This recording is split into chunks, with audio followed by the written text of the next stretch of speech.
You think African American breakfasts were just grits and bacon? Think again. Black kitchens across the South created some of the most inventive, soulful, and deeply meaningful morning meals in American culinary history. Here are 100 forgotten African American breakfasts no one makes anymore. Rice pudding. Hot cereal turned yesterday's pot of rice into a creamy, comforting breakfast that stretched ingredients and budgets with ease. Cold cooked rice was stirred into a saucepan of warm milk, sugar, and a hint of vanilla, then simmered until it thickened to a soothing porridge. A dusting of nutmeg or cinnamon brought gentle spice, while some families added raisins or chopped pecans for extra flavor. African American cooks valued this dish for its thrift and versatility, using leftover rice from dinner to create something entirely new the next morning. Served in deep bowls with a pat of butter melting on top, it filled the house with a cozy aroma that made chilly mornings feel welcoming. Children loved its gentle sweetness, and parents appreciated how quickly it came together while providing hearty nourishment. Rice pudding. Hot cereal stood as a quiet reminder that resourcefulness and flavor could walk hand in hand, proving that simple ingredients could become a treasured morning ritual. Stewed prunes with grits might sound plain today, but it was a dish that kept households nourished and children strong. Prunes were affordable, dried, and easy to store, making them a reliable sweetener when sugar was limited. Simmered until soft and paired with steaming bowls of grits, they turned into a balanced meal of fiber, sweetness, and filling grains. Large families often leaned on this combination because it could stretch far with little cost. For children, stewed prunes made breakfast feel less plain, while adults valued the strength it provided for long workdays. It was also a dish that traveled through generations, passed down as a memory of lean years and perseverance. Families carried bowls of this simple breakfast before marches, school, and shifts, finding strength in the comfort of familiarity. Stewed prunes with grits became a quiet but powerful dish of the civil rights era, proving that even the humblest meals could carry dignity and hope. Cabbage and onions with cornbread made a humble breakfast that filled both the belly and the heart. When meat was scarce, the skillet became a garden feast. Grandparents chopped cabbage fresh from the yard or the market, tossing it with sliced onions and a bit of lard or grease. The smell that rose from the pan was earthy and warm, like hope frying slow.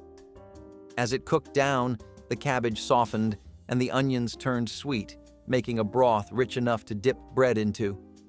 Cornbread baked in the oven beside it, crusty on top and tender inside. The two came together on the plate, steam rising in quiet grace. It was not fancy, but it was full of care. The kind of meal that kept families going through hard seasons, reminding them that flavor did not come from plenty. It came from patience. Every bite spoke of the land, of effort, and of faith in simple things. The cornbread soaked up the juices, catching every drop like a blessing. In those moments, a table without meat still felt abundant, and no one left hungry. Country ham and red-eye gravy brought a different kind of Christmas flavor, bold, smoky, and unforgettable. Grandparents fried thick slices of ham until the edges crisped, then poured in strong black coffee to make the gravy. The sizzle was sharp, the smell rich and salty with a whisper of bitterness.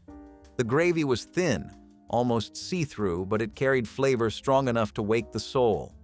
Poured over biscuits or grits, it turned breakfast into something fierce and proud. It was food for people who worked hard, who earned their rest on cold winter mornings. The taste of ham met the bite of coffee in a balance that only tradition could teach. It wasn't sweet or fancy, it was real.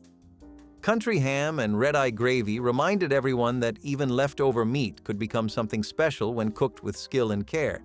It was strength served on a plate.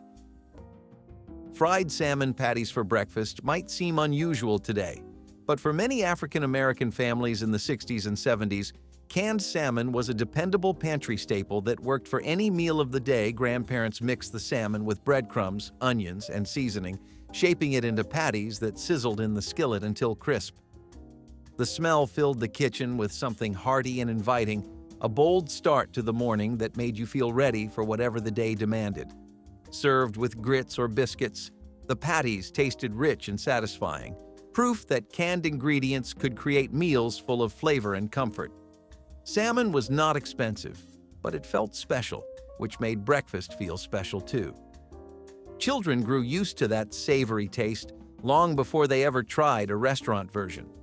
Fried salmon patties were practical, filling, and unforgettable, a reminder of how creativity in the kitchen shaped so many childhood mornings.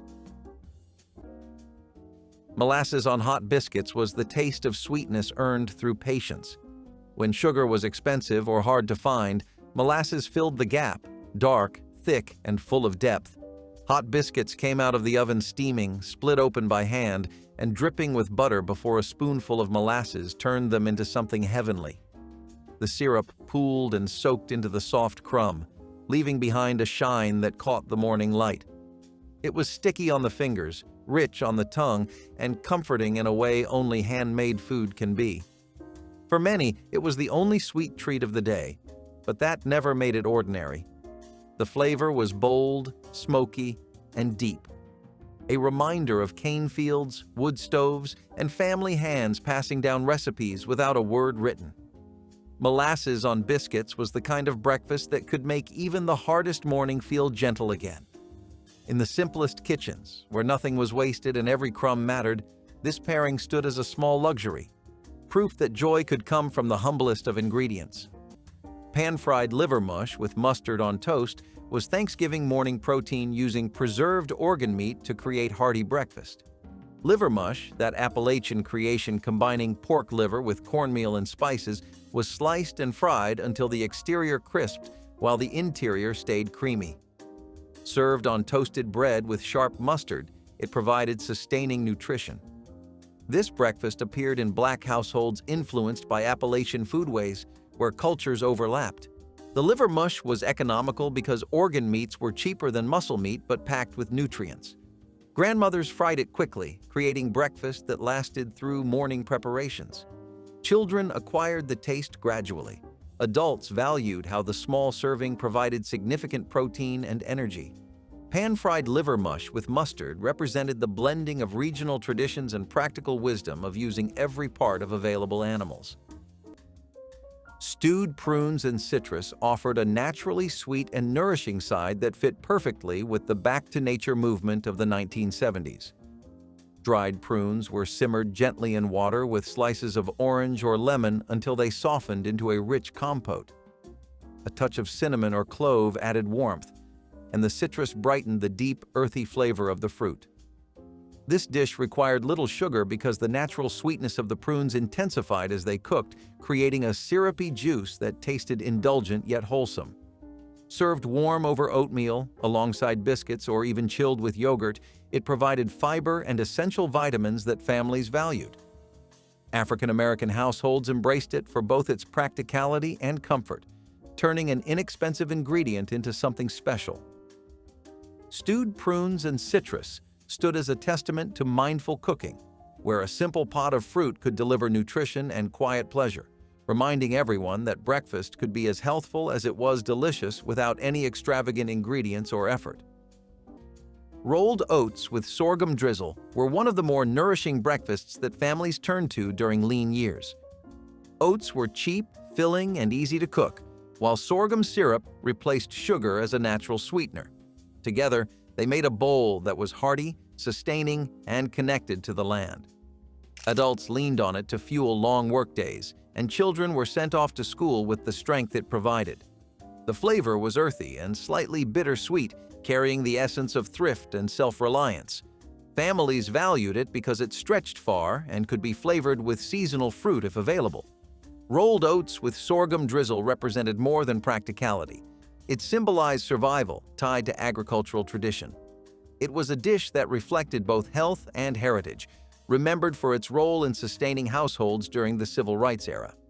It proved that nourishment could come from the humblest combinations, carrying families through mornings that demanded resilience and determination. Rice and fatback gravy turned scraps into satisfaction. The fatback sizzled first, crisping into deep flavor as the grease melted down. Grandparents added flour, then water, whisking until the gravy thickened and darkened to perfection. Poured over rice, it became a meal that was cheap but felt rich.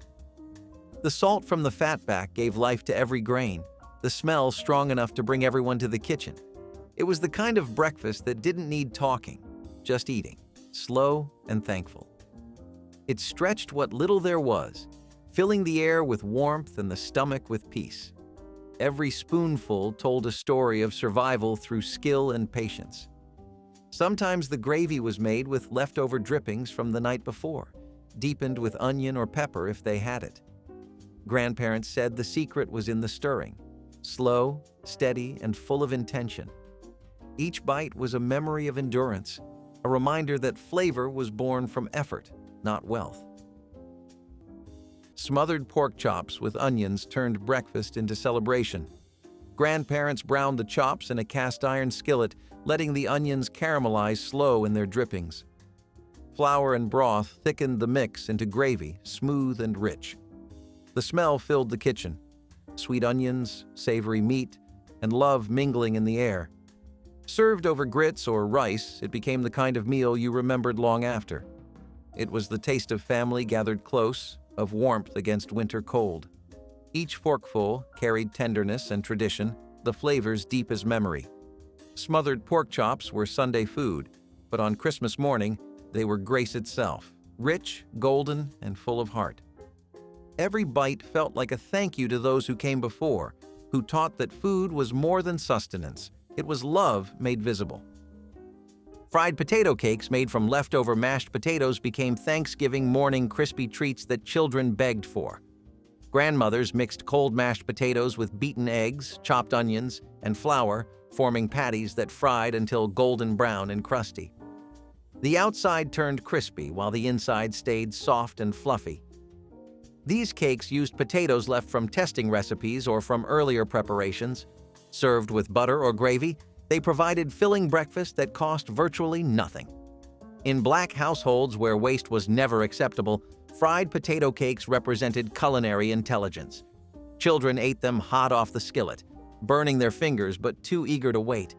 Adults enjoyed them with coffee, appreciating how yesterday's side dish became today's featured breakfast. The cakes could be made quickly, freeing grandmothers to focus on dinner. Fried potato cakes proved resourcefulness could transform leftovers. Cornmeal dumplings in milk were a dish that blended simplicity with comfort, making them a favorite in many households when mornings were cold and food was scarce. Dumplings were mixed from cornmeal and flour, shaped into small rounds, and simmered in sweetened milk until soft and tender. The result was both filling and slightly sweet, a dish that could serve as either breakfast or dessert depending on how it was prepared. For families with children, it was often given in the morning to ensure they had energy for school. Adults relied on it as well, especially when more costly staples like bacon or sausage were unavailable. Cornmeal dumplings in milk carried a sense of warmth and security, proof that even the humblest ingredients could create satisfaction. It was a dish remembered not only for its flavor, but for the way it stretched supplies in hard times. It became part of the rhythm of survival, tying family memories to the shared strength of the table. Brown sugar sweet grits offered a playful twist on the classic savory staple, transforming stone-ground corn into a kid-friendly morning treat. Grits were cooked slowly in milk or water until creamy, then stirred with butter and a generous spoonful of dark brown sugar. The sugar melted into the hot grains, creating a caramel-like sweetness that balanced the subtle corn flavor. Families sometimes added raisins, sliced bananas, or a sprinkle of cinnamon for extra indulgence, while others enjoyed the simple pairing of butter and sugar alone. This sweet version of grits became popular in households where children preferred a hint of dessert for breakfast, yet adults appreciated its nourishing heartiness.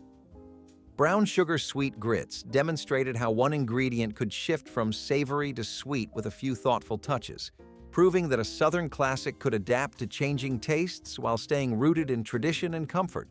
Each steaming bowl brought smiles to the table and warmth that lingered long after the meal. Cornmeal pancakes were the breakfast that never failed to satisfy. When flour ran low, grandparents reached for cornmeal, mixing it with water, a pinch of salt, and whatever fat they had saved. The batter was thick and hearty, poured into a skillet greased with bacon drippings or lard. Each pancake came out golden and crisp at the edges, with a dense, warm center that held the taste of home. Syrup, molasses, or even a sprinkle of sugar made them sweet, but they were just as good plain. The smell of frying cornmeal filled the house, comforting and familiar, the sound of a day beginning right. Kids gathered around the table, forks ready, while grandparents flipped each one with practiced rhythm. Cornmeal pancakes were more than breakfast. They were survival turned soft and golden. In every bite was a story of making do, of turning simple things into something you could be proud to serve. Cornmeal mush with sorghum syrup was a staple breakfast that reflected the creativity and resilience of African American kitchens in the South and beyond. The mush itself was simple, made from cornmeal cooked slowly with water or milk until it thickened into a smooth porridge that filled bowls generously. On its own, it was filling but plain, so families would drizzle sorghum syrup over the top to add sweetness and richness without needing expensive sugar. Sorghum was cheaper, widely available in the South, and deeply tied to farm life, making it a household staple for generations of working families. This dish was eaten hot at the table with spoons, sometimes with butter or milk added, or cooled in pans and sliced to be fried later as griddle cakes. For children, it was a comfort food that brought both energy and warmth on school mornings when bellies needed to be full. For adults, it was a dependable way to stretch limited supplies into a hearty start to the day, ensuring no one went hungry. Cornmeal mush with sorghum syrup was never fancy, but it was practical, satisfying, and deeply tied to the rhythm of working life. Scrapple slices were one of the most resourceful breakfasts older generations relied on, especially in regions where nothing from the pig went to waste. Scrapple mixed pork scraps with cornmeal and spices, forming a loaf that could be sliced and fried until crisp on the outside and soft on the inside. Grandparents cooked it in a hot skillet, letting each piece form that perfect golden crust that crackled slightly under the fork. It was savory, hearty, and deeply rooted in tradition, a dish born from the idea that every ingredient had value. Some families ate it plain, others added syrup or mustard, but no matter how it was served, scrapple had a distinctive flavor that stayed with you. It tasted like farm mornings, like smoke rising from cast iron pans, like a time when food came from skill rather than convenience. Children might turn up their noses at the idea today, but to those who grew up on it, scrapple was a breakfast that meant strength, thrift, and the comfort of knowing a meal would always be there. Even now, the memory of that sizzling sound brings people back to early mornings in small kitchens where tradition guided the skillet. Fried salt pork with eggs was breakfast before bacon took over the world. Thick slabs of cured pork belly hit a cast iron skillet and began to sizzle, releasing a fragrance that woke the whole house. The fat crisped into edges that crackled with salt and flavor, while the drippings in the pan turned liquid gold. Into that same pan went the eggs, frying in the rendered fat until the whites blistered and the yolks gleamed. It was salty, rich, and comforting, the kind of breakfast that stayed with you through a day of hard labor. No one worried about cholesterol or calories back then. Food like this was about survival, satisfaction, and a little morning joy. Fried salt pork was poor man's bacon, but it never tasted like second best. Served with biscuits or grits, it brought warmth and strength to the table. It was a breakfast that said, "You'll make it through today." The smell lingered long after breakfast ended, clinging to aprons and walls like a memory of comfort. Sometimes a drizzle of blackstrap molasses or a spoon of apple butter cut through the salt, turning it into something almost sweet. Every bite carried the weight of hard work and the warmth of home, a reminder that strength could start from the simplest pan. Canned salmon patties with scrambled eggs provided Thanksgiving morning seafood when fresh fish wasn't available or affordable. Canned salmon was mixed with breadcrumbs, beaten eggs, and chopped onions, formed into patties and fried until crispy. Served alongside scrambled eggs, this breakfast offered double protein. The salmon patties cost little since canned fish was shelf-stable and economical. In Black households where Friday fish traditions remained strong, having seafood on Thanksgiving morning felt appropriate. The crispy coating contrasted with soft eggs, creating textural variety. Children picked at the salmon bones if any remained. Adults appreciated how the canned fish provided omega-3 nutrition without requiring fresh market trips. Canned salmon patties with eggs represented practical protein solutions that honored cultural food preferences while respecting limited budgets. Cane syrup biscuits were one of the sweetest ways families could begin a day when sugar was a luxury.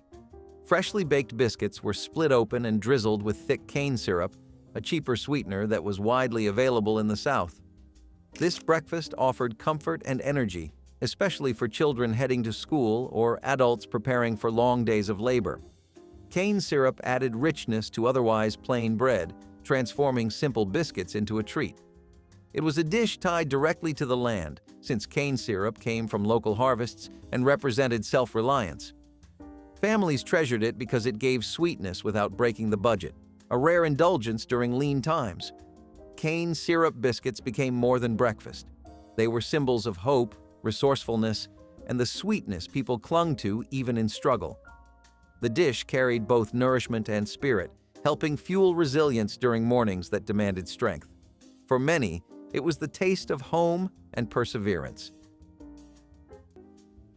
Hot links with mustard gravy turned an ordinary morning into a bold feast of spice and tang, filling kitchens with the smoky perfume of seasoned sausage.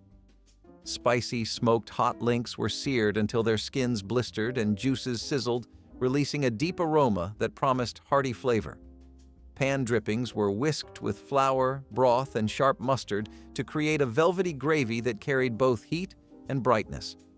Poured over slices of toast or spooned onto fluffy biscuits, the gravy soaked in and balanced the sausage's fire with a gentle tang.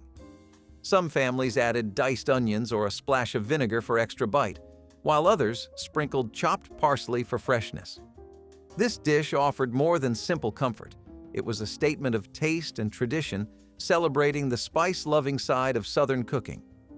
Hot links with mustard gravy reminded everyone at the table that breakfast could be daring and unforgettable, turning a cold morning into a lively gathering of smoky flavors and warm conversation. Crackling bread was the sound and taste of tradition. Grandparents saved every pork scrap from butchering, frying them down until crisp. Those cracklings, salty and rich, were folded into cornbread batter that sizzled when it hit the skillet. The smell was deep, smoky, and warm, like comfort made edible. When it came out of the oven, the bread was golden brown, with crunchy bites hidden in every corner.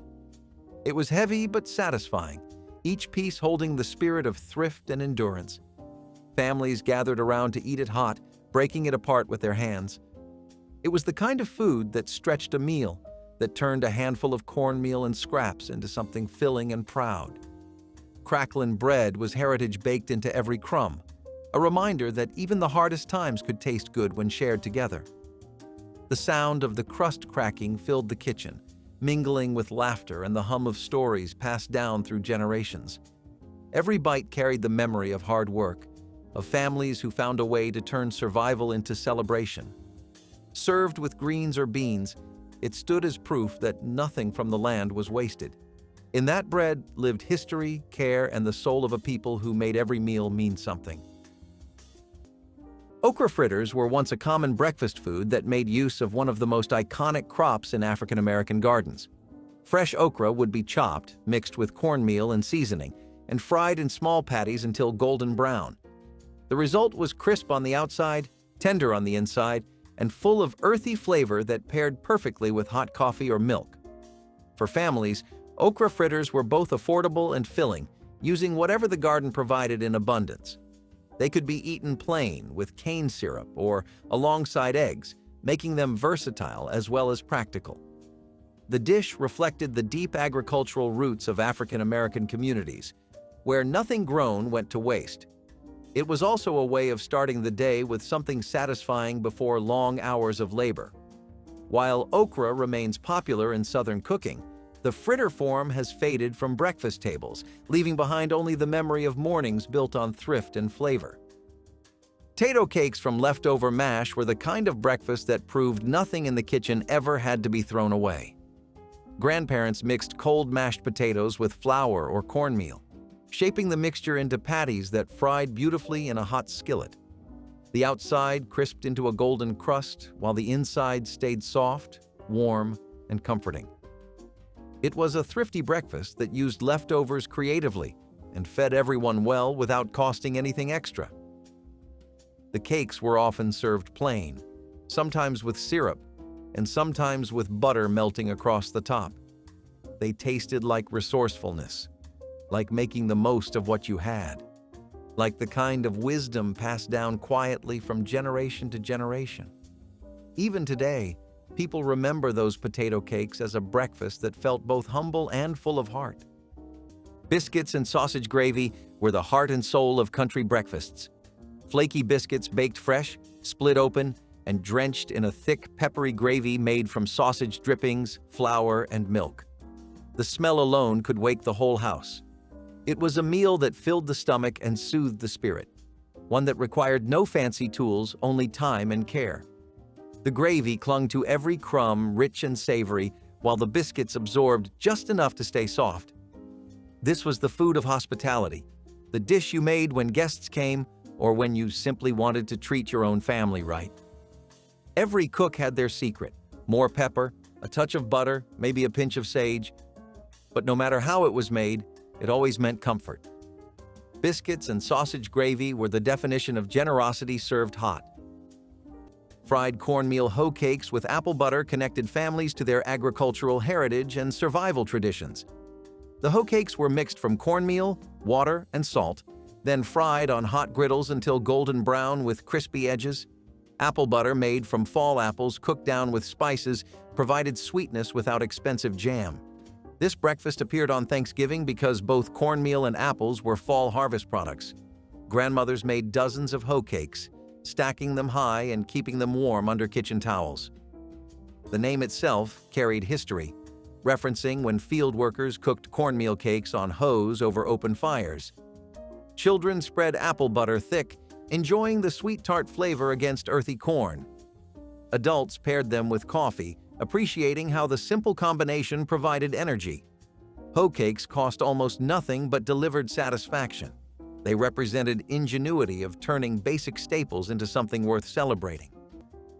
Catfish and grits gave weekend mornings a soulful edge, pairing crisp fried fish with creamy stone-ground grits in a combination that felt both rustic and celebratory. Fresh river catfish fillets were seasoned with salt, pepper, and a dusting of cornmeal before sliding into hot oil where they sizzled to a golden brown. The grits simmered slowly on the stove, enriched with butter and a touch of cream for a silky texture that balanced the crunch of the fish. Families often gathered around big skillets of catfish on Sundays after church, turning breakfast into a communal event. Some added a squeeze of lemon or a dash of hot sauce to brighten the flavors, while others served sliced tomatoes or greens on the side. Catfish and grits carried the heritage of southern waterways and the ingenuity of African-American cooks who transformed local catches into a beloved morning feast that satisfied hunger and celebrated the bounty of rivers and farms alike. Fried fish and grits made weekends feel like a holiday, even when money was short. The fish came from local rivers, catfish, perch, or whiting, caught with care and cleaned at dawn. Grandparents seasoned the fillets with salt, pepper, and cornmeal before dropping them into hot grease. The sizzle filled the air, mingling with laughter and the bubbling sound of grits cooking nearby. Those grits, thick and creamy, waited patiently for the fish to finish. When both came together on the plate, it was magic. Crispy, tender fish resting beside buttery grits that tasted like the earth itself. Sometimes hot sauce joined the mix, or a slice of white bread to catch every crumb. It was a meal of pride and purpose, proof that even poverty could hold celebration. The river provided the food, the kitchen turned it into love. Fried fish and grits were a reminder that wealth wasn't always counted in dollars. It was measured in moments shared around a steaming plate. Hogshead hash was a breakfast that spoke to the no-waste mentality of African American cooking traditions that valued resourcefulness and respect for food. When a hog was butchered, nothing was left unused, and the head provided meat that could be stewed, chopped, seasoned, and fried into hearty dishes. Families would mix the shredded meat with potatoes, onions, and sometimes peppers, then cook it together in a skillet until browned, crispy, and richly flavored. The flavor was intense, smoky, and savory, and it filled the house with a smell that lingered long after breakfast was finished. It was not just food, but a reminder of how creativity and resourcefulness made survival possible in communities where every scrap mattered. Children grew up eating it without complaint because it was hearty, flavorful, and kept them full through school, farm work, or chores. Adults relied on it as a way to honor the animal by using every part of it, ensuring nothing went to waste. Though hog's head hash has nearly vanished from today's kitchens, it once stood as a powerful symbol of resilience, thrift, and respect for tradition that sustained families. Coffee milk for kids was one of those small morning rituals that made children feel grown, even though the drink was mostly warm milk with only a tiny splash of coffee. Parents and grandparents mixed it carefully, just enough coffee to tint the milk a light tan and add the faintest whisper of that roasted smell adults relied on to start their day. It was soothing, warm, and familiar. The kind of drink that made sleepy children perk up before school without giving them the full strength of adult coffee. Many African American households use this as a way to include children in the morning rhythm, letting them feel part of the adult world while still keeping things gentle. The taste was mild and slightly sweet, especially when a bit of sugar was added, and it had a comforting creaminess that stuck with you long after the cup was empty. The mornings felt quieter back then, slower, filled with the soft sounds of spoons stirring and radios humming low in the background. Coffee milk was not just a drink, it was a moment, a shared start to the day that made you feel loved and included. Even now, the memory of that warm cup brings people back to kitchens filled with steam, conversation, and the steady comfort of family. Homemade donuts were a labor of love long before convenience ever came in a box. Families mixed flour, eggs, milk, and a little sugar by hand, rolling the dough on floured tables before cutting perfect rings. The oil had to be just right, hot enough to bubble but not burn, and the kitchen filled with the smell of sweetness meeting heat. Each donut puffed up golden and soft, kissed with crispness at the edges.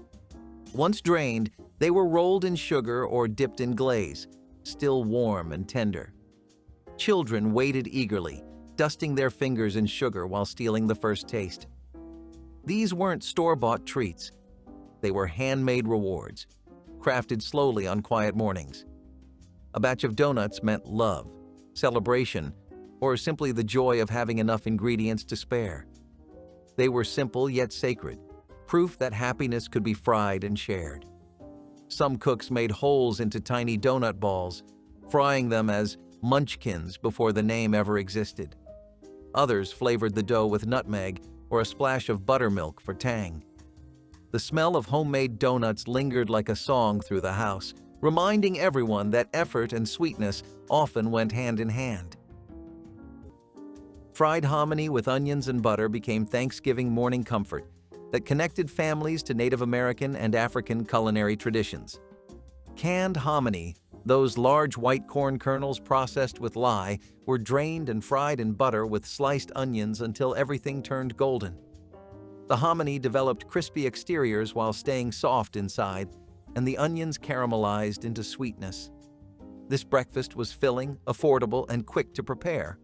Hominy represented the indigenous knowledge that African Americans adopted and adapted, creating dishes honoring multiple heritage streams. The corn's substantial texture provided satisfaction. Children enjoyed the mild flavor and interesting texture. Adults valued how the dish provided lasting energy without requiring much time or money. Fried hominy with onions proved that simple preparation could honor complex cultural histories. Red-eye ham and coffee gravy provided a bold, bracing start to the morning with a flavor that lingered long after breakfast was done. Thick slices of country-cured ham were seared in a heavy skillet until their edges browned, and their fat rendered into a savory base. Into that sizzling pan went black coffee, which deglazed the salty bits and created a thin, smoky gravy. The sharp bitterness of coffee balanced the ham's rich saltiness, producing a sauce both surprising and addictive. Poured over warm biscuits or spooned onto grits, the gravy soaked in and carried a gentle caffeine kick that woke up the senses. Families across the South prized this dish for its simplicity and strength, a reminder of farm mornings when nothing went to waste.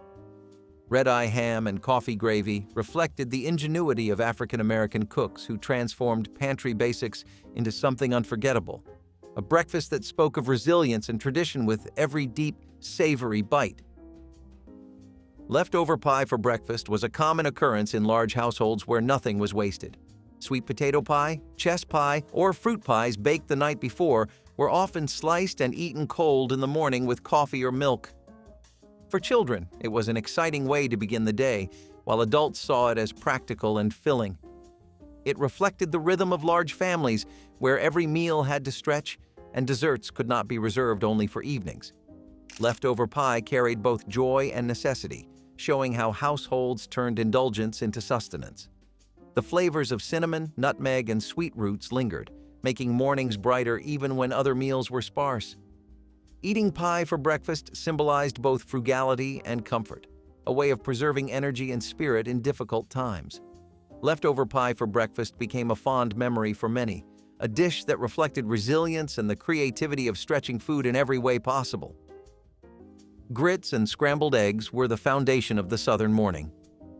Grandparents stirred the grits slow, keeping them smooth and thick while eggs cooked soft and golden beside them. The smell of butter, salt, and heat filled the air, a smell that meant the day was beginning right. The two foods shared a plate, one creamy, one fluffy, both symbols of care. It was quick, affordable, and enough to keep the family full until noon.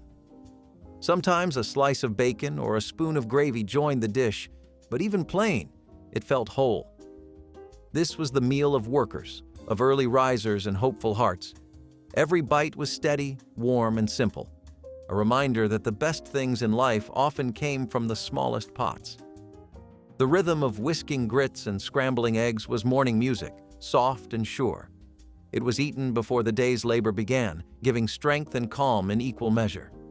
Each bowl held a quiet promise that even in struggle, comfort could always be found at the table. Chitlin scramble was one of those breakfasts that spoke directly to resourcefulness and resilience. Chitlins, or pig intestines, were cleaned thoroughly, boiled until tender, and then chopped into small pieces. They were folded into scrambled eggs with onions, creating a dish that was both filling and flavorful. The onions added sweetness, the eggs brought balance, and the chitlins gave a richness that turned the plate into something hearty. Though chitlins are often remembered as a holiday food today, many families once ate them regularly because they were inexpensive and ensured that no part of the hog was wasted. For farm workers and laborers, a plate of chitlin scramble gave strength before long hours of work. It was not a fancy breakfast, but it was deeply tied to survival and tradition. The aroma filled kitchens, and though strong, it carried memories of both family gatherings and everyday meals. Chitlin scramble represented more than food. It was heritage served hot on the morning table. Hominy with butter and pepper was the kind of breakfast that lived quietly in the background of many households, long before grits became the default choice. Hominy had a soft bite and a mild flavor that absorbed butter beautifully, turning each spoonful into something warm and soothing. Grandparents would heat it in a pot, stirring in butter until it melted completely, then add black pepper to give it depth and warmth. It was simple, inexpensive, and filling, the kind of breakfast made for mornings when the body needed steady fuel more than excitement. Children often ate it without thinking much about it, unaware that it connected them to older food traditions that stretched back generations. Hominy was a reminder of how African American families made the most of staple ingredients, honoring older methods while building new routines bowl after bowl. It offered comfort that lasted far longer than the meal itself. Poached eggs on toast were breakfast elegance in a world that rarely had time for it. Water simmered just below boiling, and eggs were lowered gently, their whites curling around the yolks like soft silk. When lifted out and set on buttered toast, they gleamed, tender, trembling, and perfect. A sprinkle of salt and pepper was all it needed. It was a dish that made even a modest kitchen feel refined. The first cut of the knife released a golden stream that soaked into the bread, rich and warm. This breakfast carried a sense of calm, the quiet kind that came before a day's labor. Grandparents who made poached eggs treated it like a ritual, never rushed, always patient. It was proof that even in lean times, beauty could live on the breakfast plate. Poached eggs on toast weren't about luxury. They were about intention, about giving the morning the dignity it deserved. Bacon drippings gravy over day-old cornbread was Thanksgiving morning thrift that transformed yesterday's bread into today's satisfying meal. Bacon grease saved from frying was heated in skillets. Flour was whisked in to create roux, then milk was added to make creamy gravy. This savory sauce was poured generously over crumbled day-old cornbread that soaked it up like a sponge. The result was filling, flavorful, and cost virtually nothing. Grandmothers never threw away bacon drippings, storing them in jars to use for cooking and flavoring. The gravy provided fat and calories needed during cold months, while the cornbread offered substance. Children ate this without complaint, enjoying the rich flavors. Adults appreciated the ingenuity of making leftovers feel intentional. Bacon drippings gravy over cornbread proved that even the simplest ingredients could create satisfaction. Wild berry syrup on biscuits was a dish that connected people to the land around them. Families foraged for blackberries, muscadines, or other wild berries when money for store-bought sugar was scarce. The berries were boiled down into thick syrups, which were then poured generously over biscuits hot from the oven. This simple act turned foraging into a memory of sweetness, tying hard times to small joys. Children especially looked forward to berry syrup, savoring the rare taste of fruit in seasons when fresh produce was otherwise out of reach. Adults valued it as a resourceful way of providing variety without spending money. Wild berry syrup on biscuits carried with it the taste of summer, the memory of hands stained purple from picking, and the resilience of communities who found sweetness in the fields and woods. It was survival made delicious, a reminder that even in scarcity, families could still find ways to savor life's small pleasures. Cornbread and buttermilk was breakfast born of simplicity and strength. Grandparents crumbled leftover cornbread into bowls, poured cold buttermilk over the top, and stirred until soft and thick. It was tangy, creamy, and filling, the perfect meal when cupboards were bare. The sourness of the buttermilk balanced the sweetness of the bread, making each bite taste new again. It was food that cooled the body in summer, soothed it in winter, and satisfied hunger all year long. No stove, no fuss, just ingredients that were always on hand. It was eaten with a spoon, quiet and steady, often in the same bowls used for supper. There was nothing fancy about it, but it carried the wisdom of generations. Never waste, never want. It was a poor person's breakfast, yes, but one made with pride. Some folks added a pinch of salt or a drizzle of syrup, but it never needed more than it had. The clinking of spoons and the sound of quiet chewing told stories of endurance and contentment. In a world that asked for more, this humble meal taught gratitude for what was already there. Fried apples with cinnamon turned Christmas mornings into something golden and sweet. Grandparents peeled the apples thin, letting them fall into a skillet of melted butter and sugar. The sizzle was gentle, like music in the background of a winter morning. Cinnamon and nutmeg dusted over top filled the room with spice and memory. The apples softened slow, turning syrupy and caramelized, their scent seeping through the house. Served warm beside biscuits, sausage, or pancakes, they brought dessert to breakfast. Each spoonful felt like sunlight after cold nights, simple, shining, and kind. The flavor lingered long after the plate was empty, wrapping the heart in warmth. Fried apples weren't fancy, but they were love in its purest form, the kind passed from pan to pan across generations. Grandparents often saved the syrup from the pan, drizzling it over biscuits so not a drop went to waste. It was a taste of patience and pride, proof that sweetness could always be found even in the simplest kitchens. The smell stayed in the air like a song that never ended, marking every Christmas morning with the same golden glow. Fried fatback with biscuits was the kind of breakfast that came from deep tradition, from years when every part of the animal was used and nothing was taken for granted. Before bacon became the breakfast standard, fatback was the salty, sizzling star of the morning. Grandparents sliced it thick and fried it until the edges crisped and curled, releasing a savory aroma that filled the whole house.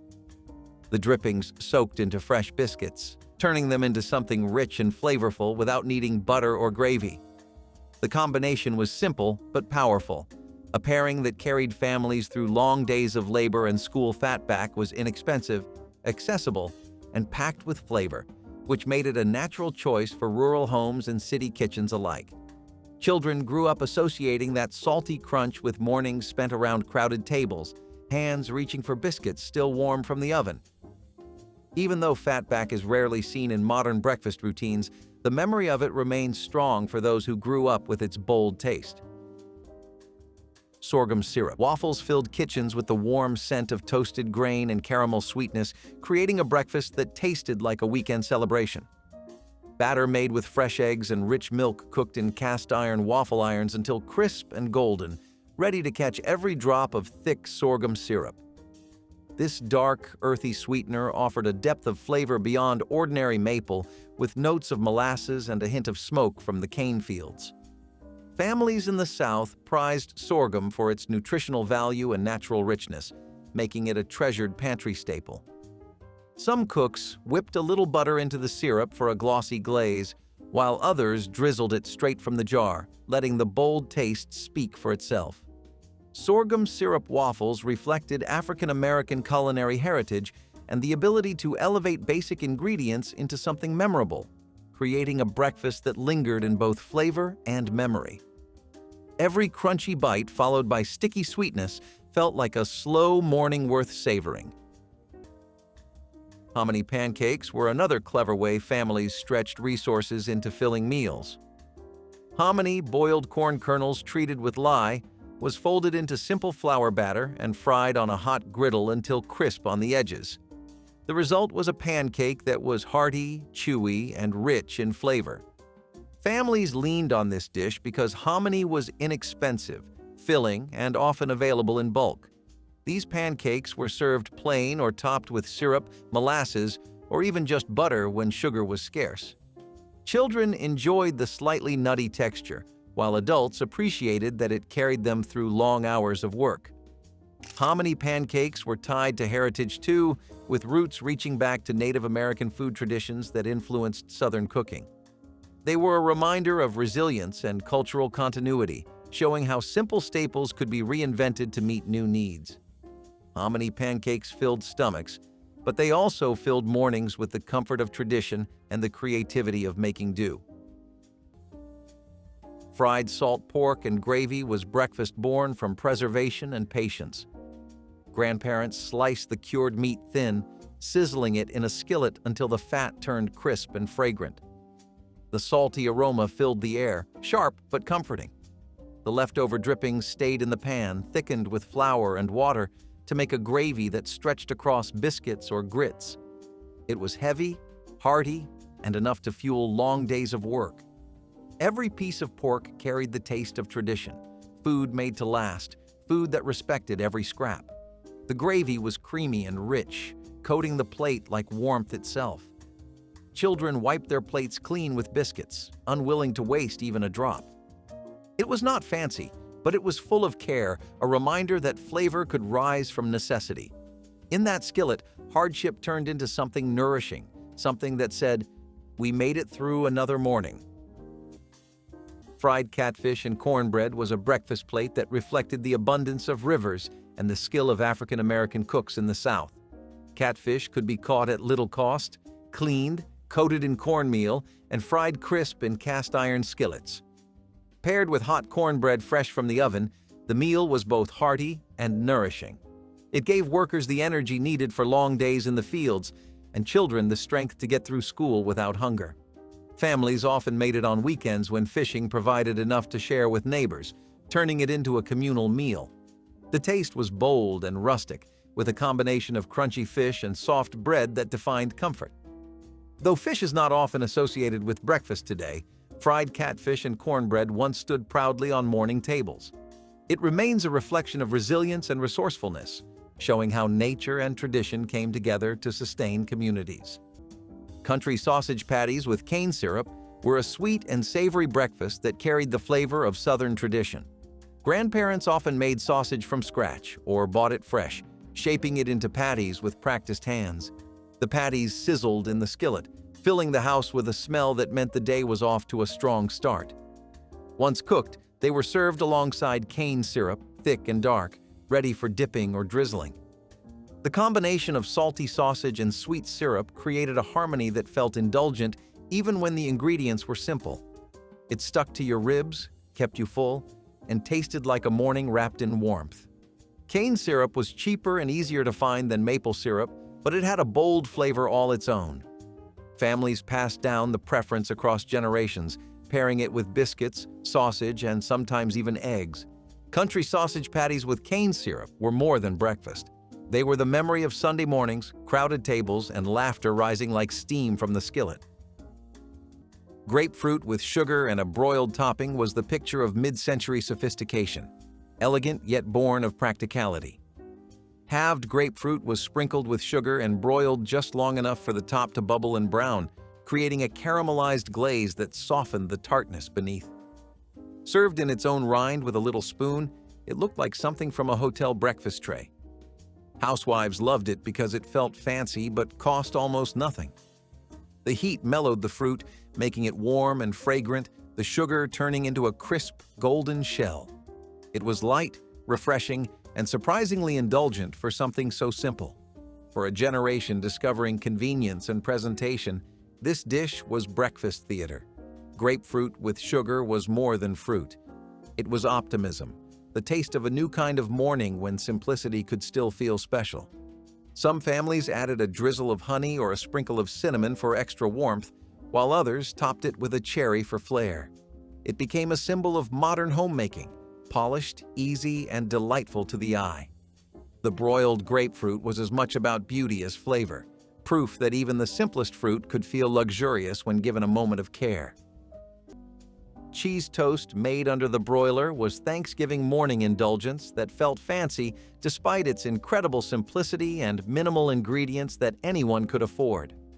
Sliced bread was topped generously with butter and sharp cheddar cheese, then placed under the broiler until the cheese melted, bubbled, and turned golden brown at the edges, creating visual appeal. The toast emerged hot and crispy with cheese that stretched dramatically when pulled apart, delighting children who watched with fascination.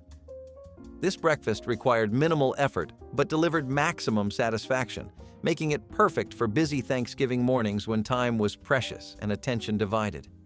In Black households where cheese was valued but not always abundant throughout the year, cheese toast represented a small luxury that didn't break the already tight budget. Children loved watching the cheese melt through the oven window, mesmerized by the transformation happening before their eyes. Hot water cornbread patties delivered the satisfying crunch of cast iron frying to countless Delta kitchens, where cornmeal was as common as morning sun. Cooks stirred hot water into fine cornmeal until the mixture held together, then shaped it by hand and slid it into shimmering oil. The patties sizzled and crisped, forming a browned crust that gave way to a tender interior. The method required no milk or eggs, only the steady skill of a practiced hand, making it accessible and quick. Families ate these cornbread rounds with eggs, greens, or a simple drizzle of honey when sugar was scarce. In many homes, the sound of batter hitting hot oil signaled breakfast was ready, filling the air with the nutty aroma of toasting corn. Hot water cornbread patties celebrated resourcefulness and flavor, reminding everyone that the best dishes often came from the simplest combinations of grain, heat, and love, passed down through generations of African American cooks. Hog jowl and eggs was a breakfast that appeared especially around holidays, but its flavor and memory carried into everyday life. Hog jowl, a fatty cut of pork, was cheap and easy to find, especially in rural southern communities. Sliced thin and fried in skillets, it released rich fat that flavored the eggs cooked alongside it. Families treasured this dish when it appeared, because it added luxury to otherwise plain meals. It symbolized celebration, but it also reflected practicality, since hog jowl was inexpensive compared to other pork cuts. During the civil rights era, it fueled mornings with sustenance and comfort, giving families strength for long days ahead. Hog jowl and eggs represented both tradition and resilience, showing how households could enjoy moments of abundance even when times were lean. The dish was not only food, but a reminder of family gatherings, warmth, and the power of making the most of overlooked cuts. Fried bologna and eggs were the kind of breakfast that came from both love and necessity. The skillet hit the stove before the sun came up, its heat waking the house faster than any clock could. Grandparents sliced slits in the edges of the bologna so it would not curl, laying each piece flat to sizzle in the pan. The smell was sharp and smoky, filling the kitchen with a promise that no one would start the day hungry. Once browned and blistered at the edges, the bologna came out and the eggs went in, frying in the same grease for flavor that no oil could match. Some mornings they scrambled them with onions. Other days they fried them hard with crisp edges. Served on white bread or next to grits, it was a meal that filled stomachs and spirits alike. Kids called it breakfast meat, never thinking about how little it cost, just how good it tasted. It was a worker's breakfast, the kind that kept strength in the body and dignity in the home. The bologna might have come from a bargain pack, but when it hit that skillet, it turned into gold. It was not about luxury. It was about knowing how to make something small feel mighty. The sound of grease popping was a morning song, one that told you life might be hard, but you would always eat. Homemade sausage patties filled the house with a smell that felt like joy itself. Grandparents seasoned ground pork with sage, pepper, and salt, mixing it slow by hand. They shaped the meat into patties and laid them in a hot skillet, the sizzle echoing through the kitchen. The grease popped, the air thick with spice and smoke. Each patty browned perfectly, crisp on the edges, tender inside. Served beside biscuits or grits, they became the centerpiece of Christmas breakfast. The flavor was warm and full-bodied, carrying a balance of salt and heat that felt like comfort itself. These sausages didn't come from a store. They came from love, from knowledge passed down through generations. Families sat close, plates piled high, laughter ringing through the air. Homemade sausage patties weren't just breakfast, they were the sound and smell of home on Christmas morning. How cakes with butter and sugar were the sweet breakfast treat that felt almost like dessert, even though they came from the simplest ingredients in the pantry. Made from cornmeal batter poured onto a hot skillet, each cake sizzled as it spread, forming a crisp edge and soft center that tasted perfect every single time grandparents would flip them with practiced ease, stacking them high and spreading butter that melted instantly into the warm surface. A sprinkle of sugar added just enough sweetness to make the hoe cakes feel like a special morning indulgence. They were quick, affordable, and comforting. The kind of food that made children sit down fast and quiet at the table. Hoe cakes were history and home all at once, a dish born from necessity that became a beloved tradition. Even now, the memory of that buttery sweetness lingers in the minds of anyone lucky enough to grow up with them. Oatmeal with brown sugar and cream was the quiet comfort of a cold morning, a dish that asked for nothing but gave everything. Rolled oats simmered slowly until soft, the steam fogging up windows and waking up sleepy kitchens. A spoonful of brown sugar swirled into the bowl, melting into ribbons of sweetness. Then came a splash of cream, turning it all silky and rich. It was breakfast that stayed with you, not just in the stomach, but in the heart. For children, it meant warmth before a long walk to school. For adults, it meant strength to face a long day. Oatmeal was a small act of love, steady and reliable, a simple way of saying, "You matter." Grandparents knew that food like this built more than bodies. It built belonging. Oatmeal with brown sugar and cream was proof that kindness could be served in a bowl. Grits with cheese and fried eggs became Thanksgiving morning fuel that prepared families for hours of cooking and welcoming relatives. The grits were cooked low and slow, stirred patiently until creamy, then mixed with sharp cheddar that melted into golden richness. Eggs fried in bacon grease created crispy edges and runny yolks that mixed with the grits like natural gravy. This combination delivered protein and energy in portions generous enough to last through morning chaos.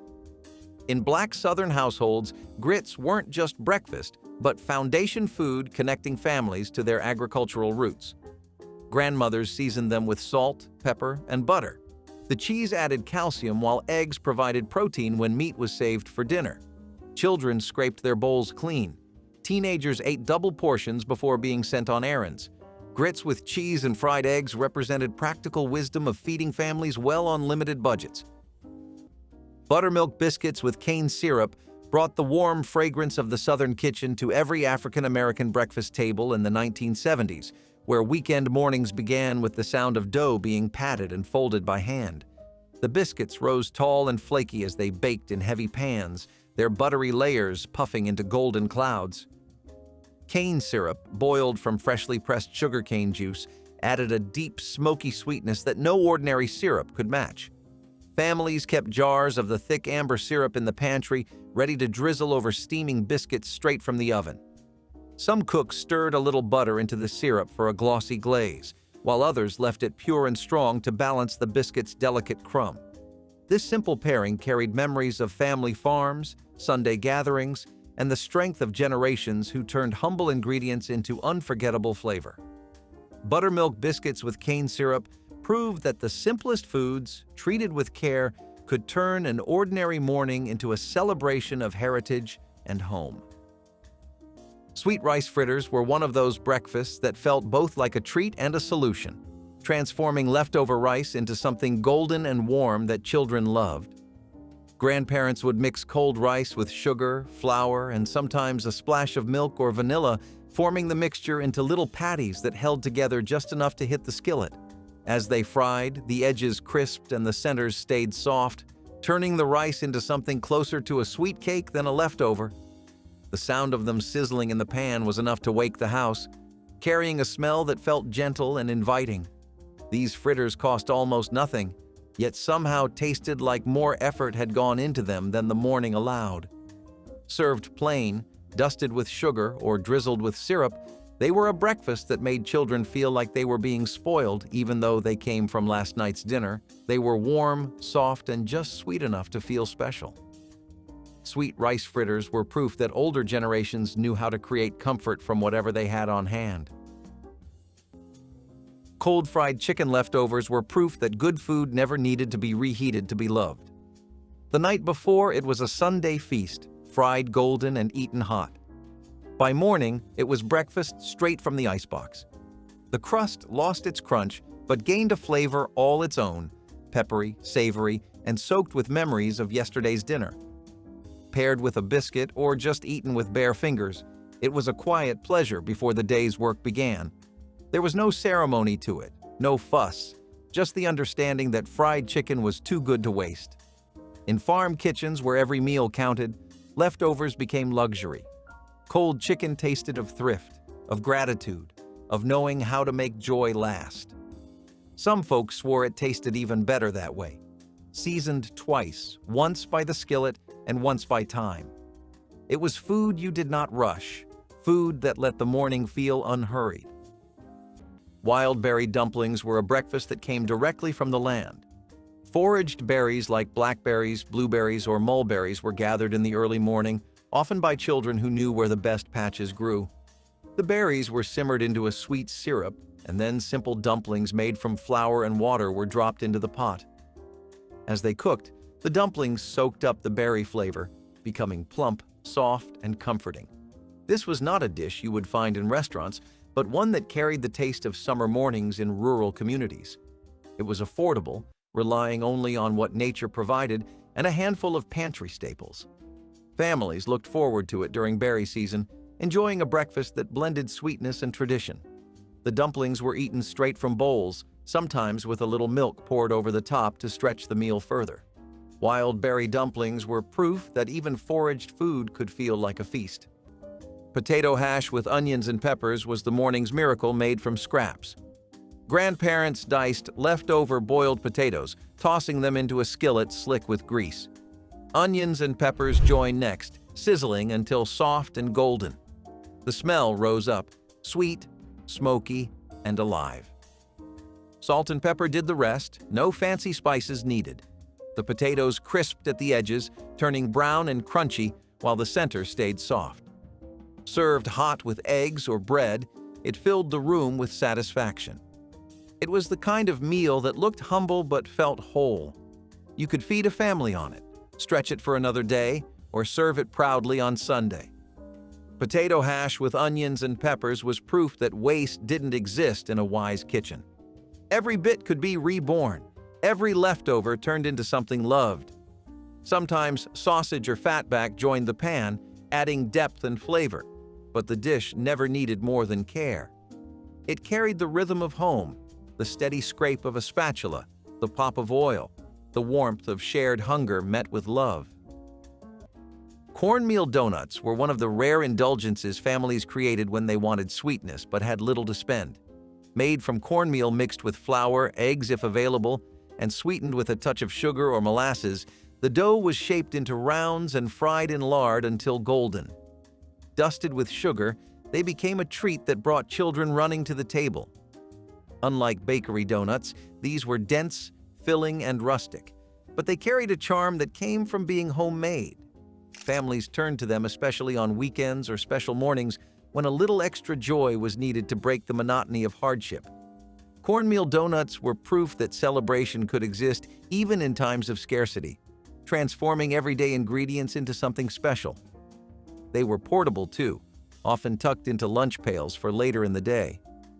Cornmeal donuts may not have been fancy, but they were treasured, carrying both sweetness and comfort into mornings that demanded resilience. Rice and raisin breakfast bowl turned leftover rice into a cozy, lightly sweet start to the day, perfect for stretching ingredients while feeding the family well. Cold rice was warmed in a saucepan with fresh milk, a spoonful of sugar, and a pinch of salt until creamy and fragrant. Plump raisins were stirred in, releasing their sweetness as they swelled in the heat.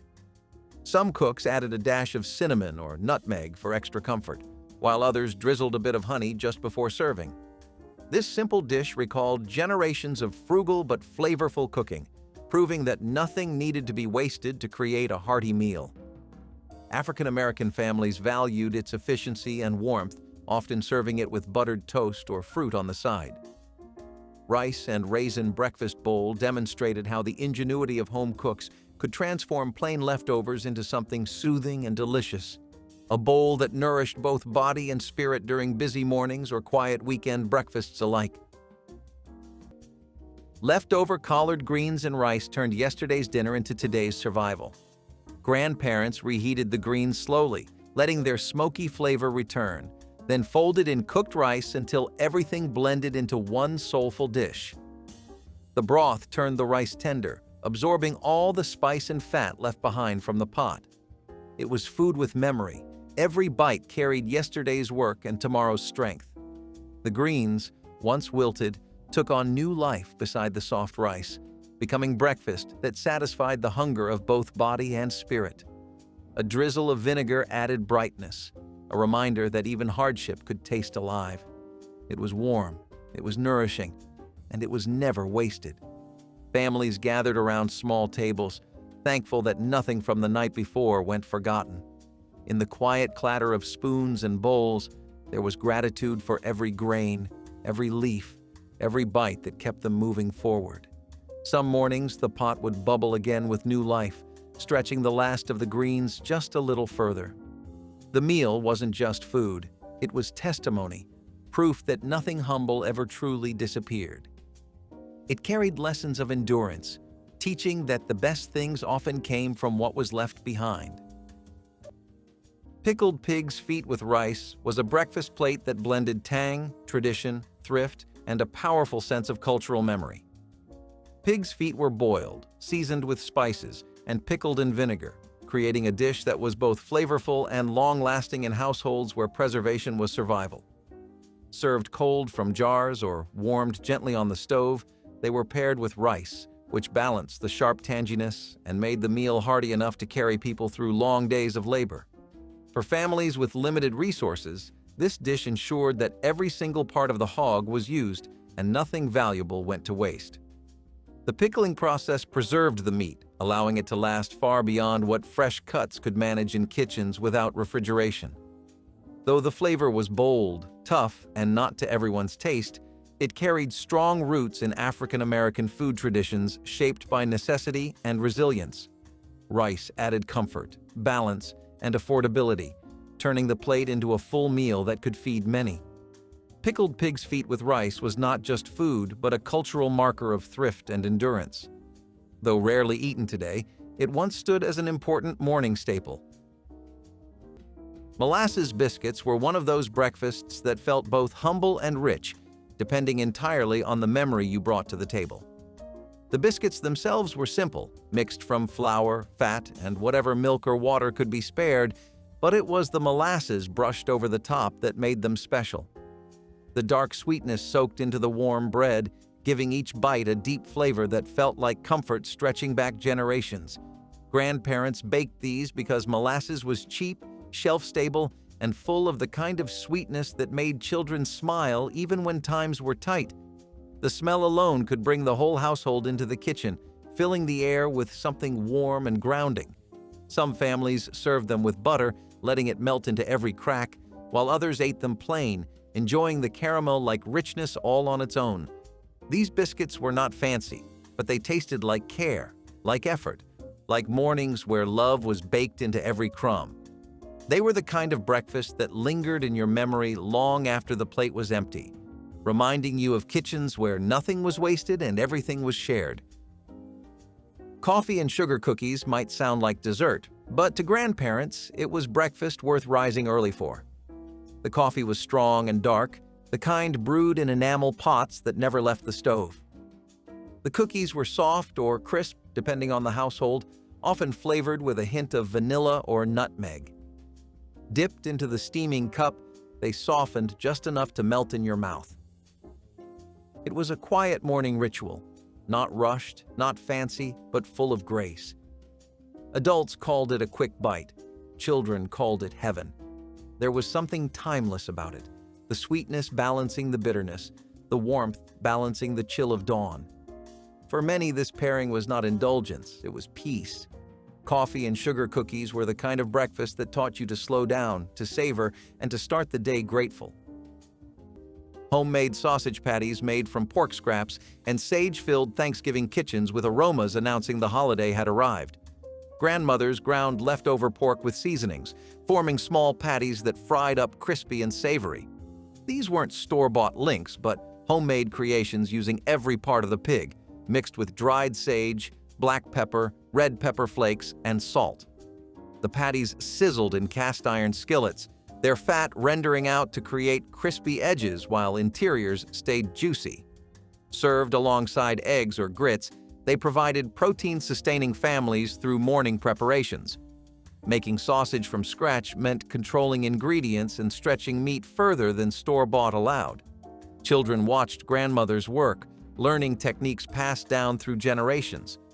The spices were measured by hand, creating unique family flavors. These patties appeared at Thanksgiving because holiday butchering provided fresh pork scraps, perfect for grinding. Salmon croquettes with grits turned pantry staples into a breakfast feast that felt both luxurious and familiar across African American communities of the 1970s.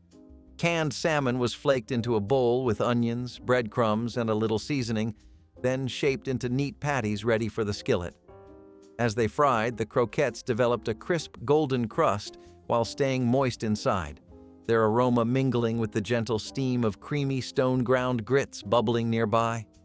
This pairing brought together the coastal traditions of the South and the practicality of modern kitchens, where canned fish kept well and stretched to feed a family. Some cooks added a squeeze of lemon or a pinch of cayenne for extra brightness and heat, while others folded in fresh herbs from backyard gardens. Served with a side of sliced tomatoes or greens, salmon croquettes with grits delivered protein, comfort, and a taste of heritage, showing how everyday ingredients could be elevated into a soulful breakfast worth savoring. Eggless mayonnaise biscuits were one of those recipes that came out of necessity, but lingered in kitchens long after shortages eased. Families discovered that a spoonful of mayonnaise could stand in for eggs and fat, binding dough into soft, fluffy biscuits without using precious rationed ingredients. During the Civil Rights era, this recipe stuck around because it was practical and affordable, perfect for households where money and supplies were always stretched thin. Mothers could bake a tray in the morning, serving them plain, with syrup, or alongside whatever small scraps were available. Children often carried leftovers in their pockets to school, eating them between lessons for a bit of comfort and energy. The taste was familiar and reliable, even if the origins came from harder times. Eggless mayonnaise biscuits symbolized more than just thrift. They carried the determination to keep families fed through resourcefulness. They became a quiet staple on breakfast tables that fueled long days of work, activism, and resilience. Fatback and grits was breakfast built on thrift and grit. The fatback sizzled in the skillet first, releasing its salty aroma as it browned and curled. The grease left behind became gold, seasoning the pot of bubbling grits to perfection. Stirred smooth, thick, and rich, the grits soaked up that savory flavor like a secret only the poor could afford to know. Grandparents served it in bowls, steaming and simple, with crispy bits of fatback on top. It was heavy in the best way, fuel for a long day of labor. There was pride in every bite, the kind of pride that came from making much out of little. Fatback and grits was not just breakfast. It was strength served with a spoon, a southern hymn sung over a hot stove. Sometimes a pat of margarine was dropped on top to melt into the heat, adding a layer of richness that made the bowl glisten. The meal was eaten slow, savoring every spoonful before the workday began. Grandparents said it was food that stuck to your ribs, and they were right. It kept you going long after sunrise. It tasted like memory and perseverance, like something deeper than hunger itself. Baked cinnamon apples and raisins brought Christmas mornings to life with a smell that felt like home. Grandparents sliced soft red apples, tossing them with butter, brown sugar, and a handful of raisins in an old baking dish. The oven worked slow, turning everything tender and golden, the edges bubbling with caramelized syrup. The scent of cinnamon filled every corner, warm and familiar. It was a dish that didn't need luxury, only love and patience.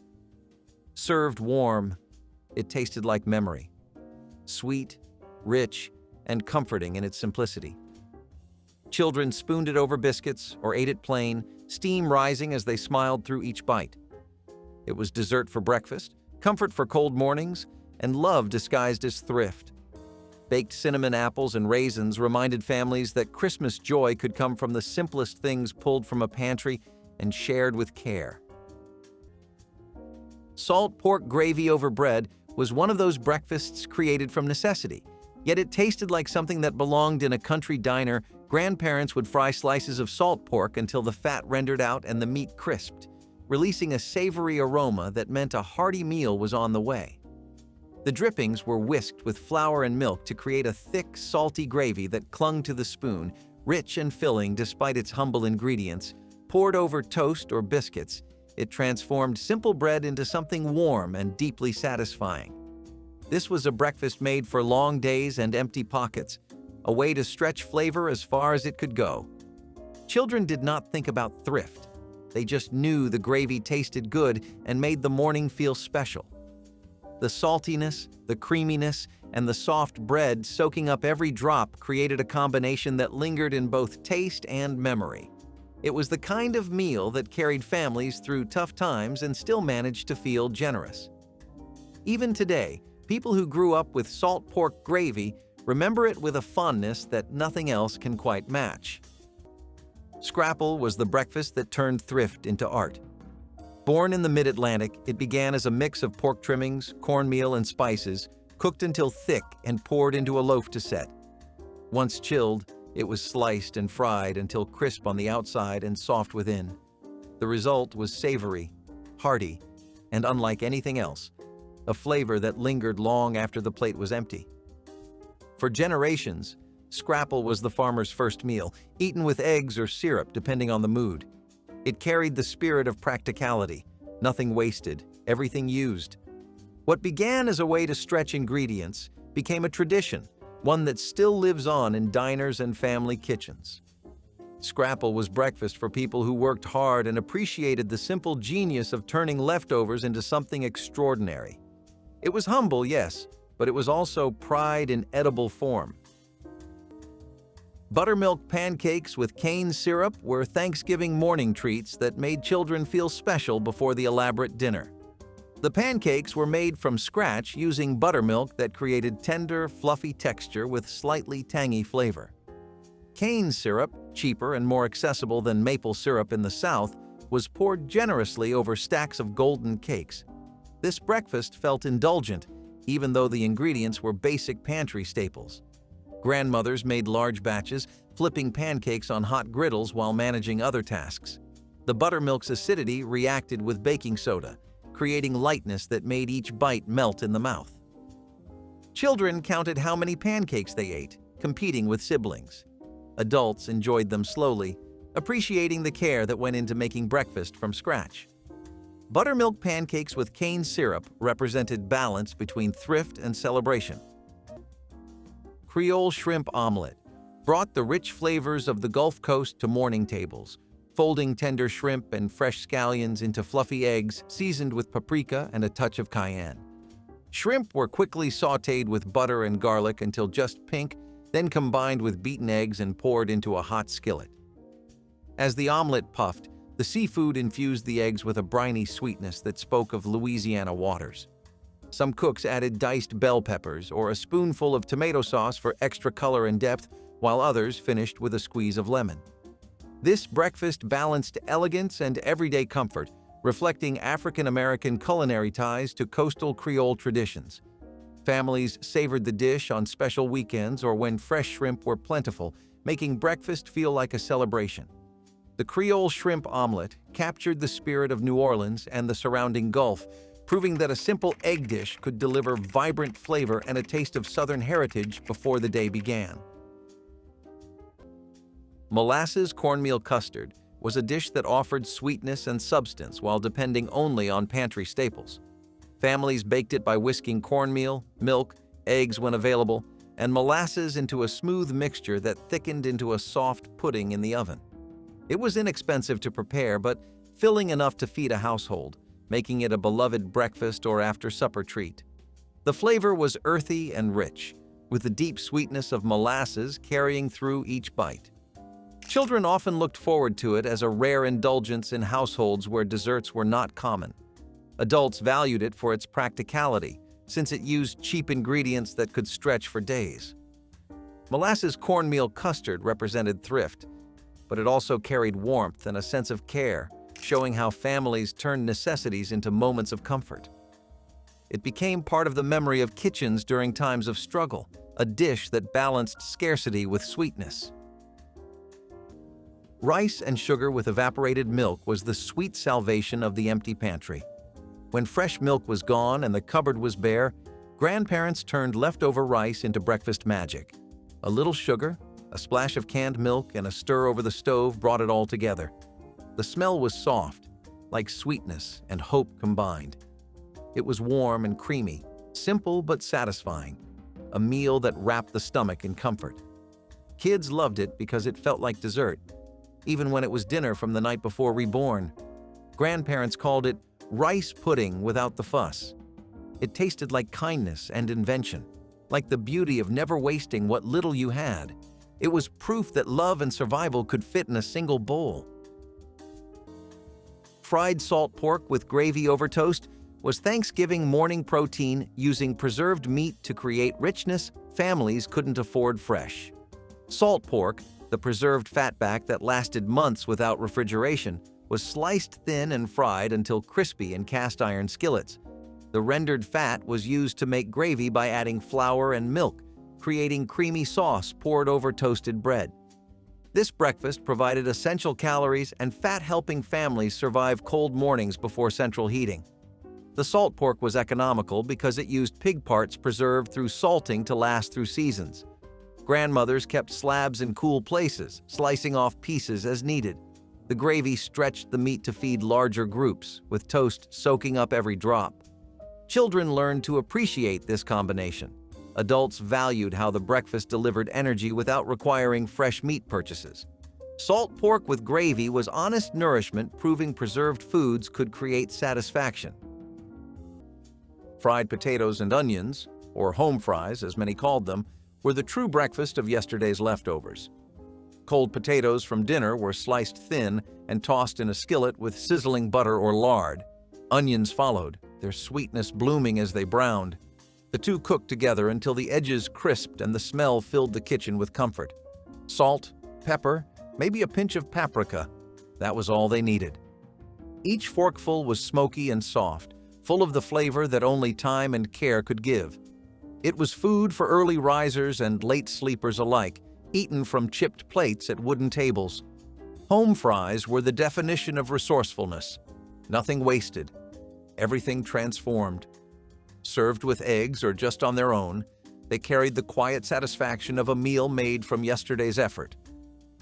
In the hum of the morning, that skillet was both memory and promise. Sweet potato pancakes brought earthy sweetness and warm spice to kitchen tables, blending mashed sweet potatoes with cinnamon, nutmeg, and a splash of milk. The batter sizzled as it hit the griddle, releasing a fragrance that filled the room with comfort. Each cake browned to a gentle crisp outside while remaining moist and tender within, offering natural sweetness without the need for heavy syrup.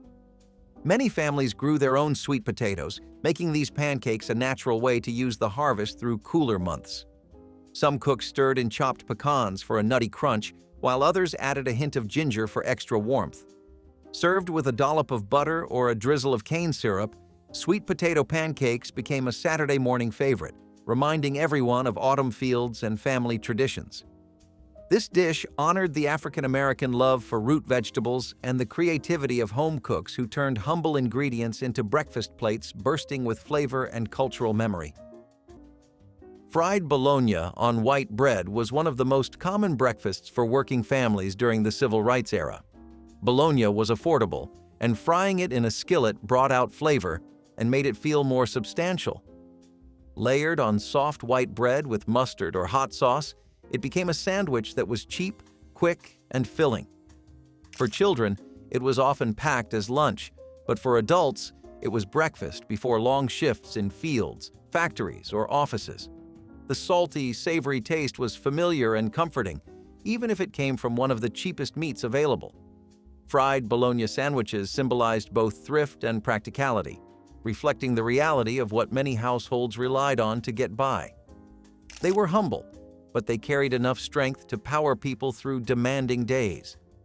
This dish became part of the memory of struggle and perseverance, a reminder that even inexpensive food could play a role in fueling determination and resilience.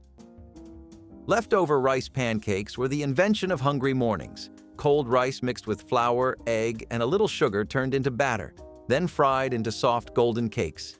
They crisped at the edges and steamed in the center, smelling like comfort reborn. Grandparents drizzled syrup or butter over the top, calling it a special breakfast even when it was born from scraps. The pancakes were sweet and tender, their warmth stretching far beyond the plate. Every bite carried gratitude, a quiet celebration of resourcefulness that turned leftovers into joy. The sound of the batter hitting the skillet was soft but sure, like morning routine meeting creativity. The first pancake was always eaten standing at the stove, still hot, still bubbling with syrup. It tasted like invention, like pride disguised as sweetness. It was survival dressed up as a treat, and it never failed to bring a smile. Sweet potato biscuits with molasses were the heart of Christmas mornings, soft, spiced, and full of warmth that felt like family. Grandparents mashed leftover sweet potatoes into flour and lard, mixing with gentle hands that had seen both struggle and celebration. The dough came together smooth and bright, its color glowing like sunrise. When the biscuits baked, the air filled with sweetness and spice, wrapping the house in comfort. Once they came out golden, hot molasses was poured slow, dark as honey and twice as rich. It soaked into every crumb, glistening under the light of the kitchen window. Each bite tasted like joy remembered, soft on the tongue, but heavy with meaning. Families gathered around the table, breaking bread with laughter and gratitude. Sweet potato biscuits were not just breakfast. They were love served warm, proof that even in humble kitchens, the holidays could feel grand. Rice and raisins with butter was the kind of breakfast that felt like a treat, even though it came from the most basic pantry ingredients a household always had on hand. Long before sugary cereal brands took over the shelves, many families started their day with a warm bowl of rice simmered until soft and mixed with sweet raisins that plumped in the heat. A pat of butter melted over the top, coating each grain and adding richness that made the dish feel far more indulgent than its low cost suggested. It was warm, steady, and comforting, the kind of breakfast that felt like a hug before school or chores.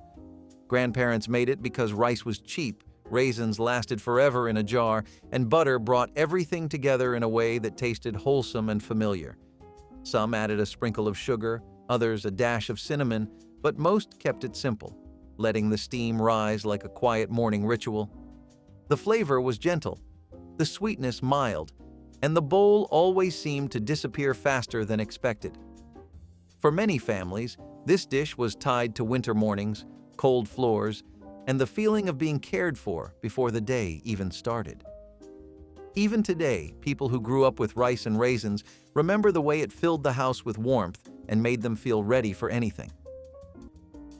Apple butter toast was the kind of breakfast that came with a story. Thick, spiced apple butter spread over warm toast turned ordinary mornings into something memorable. The butter's deep brown color came from hours of slow cooking. Apples simmered with sugar, cinnamon, and cloves until they transformed into a smooth, fragrant paste. Grandparents often made it in big batches, filling jars to last through winter. Each spoonful carried the patience of a day spent stirring at the stove. On cold mornings, that same spread met the crackle of toast, melting slightly into the crumb, releasing a scent that filled the whole kitchen. It was sweet but grounded, rich but not heavy, the taste of comfort that lasted long after the meal was done. Apple butter toast wasn't about extravagance. It was about preservation, tradition, and the art of making something beautiful from what you grew. Biscuits with sorghum syrup and butter were Thanksgiving morning luxury made affordable through grandmother's baking skills and pantry staples. The biscuits were made from scratch using flour, lard, buttermilk, and baking powder, rolled out and cut with drinking glasses before being baked until golden. Sorghum syrup, cheaper than maple and more flavorful than corn syrup, was drizzled generously over split biscuits slathered with butter. The combination created flavors that felt indulgent, though the cost was minimal. Black families treasured sorghum because it connected them to Southern farming traditions and provided sweetness during hard times. Grandmothers kept large tins of sorghum in pantries, knowing it would last months. Thanksgiving morning biscuits were made fresh, still warm when served. Children ate them eagerly, syrup dripping down their chins. Adults savored them slowly, appreciating the craftsmanship required for perfect biscuits. Country sausage and red pepper gravy turned ordinary biscuits into a feast, combining smoky pork with the sweetness of peppers and onions. Sausage browned slowly in a heavy skillet, releasing drippings that formed the base of a creamy gravy thickened with flour and milk. Strips of red bell pepper and chopped onions simmered in the mixture, lending a vibrant color and a subtle sweetness that balanced the savory richness. Poured over split biscuits or spooned onto grits, the gravy soaked into every layer, ensuring each bite was flavorful and filling.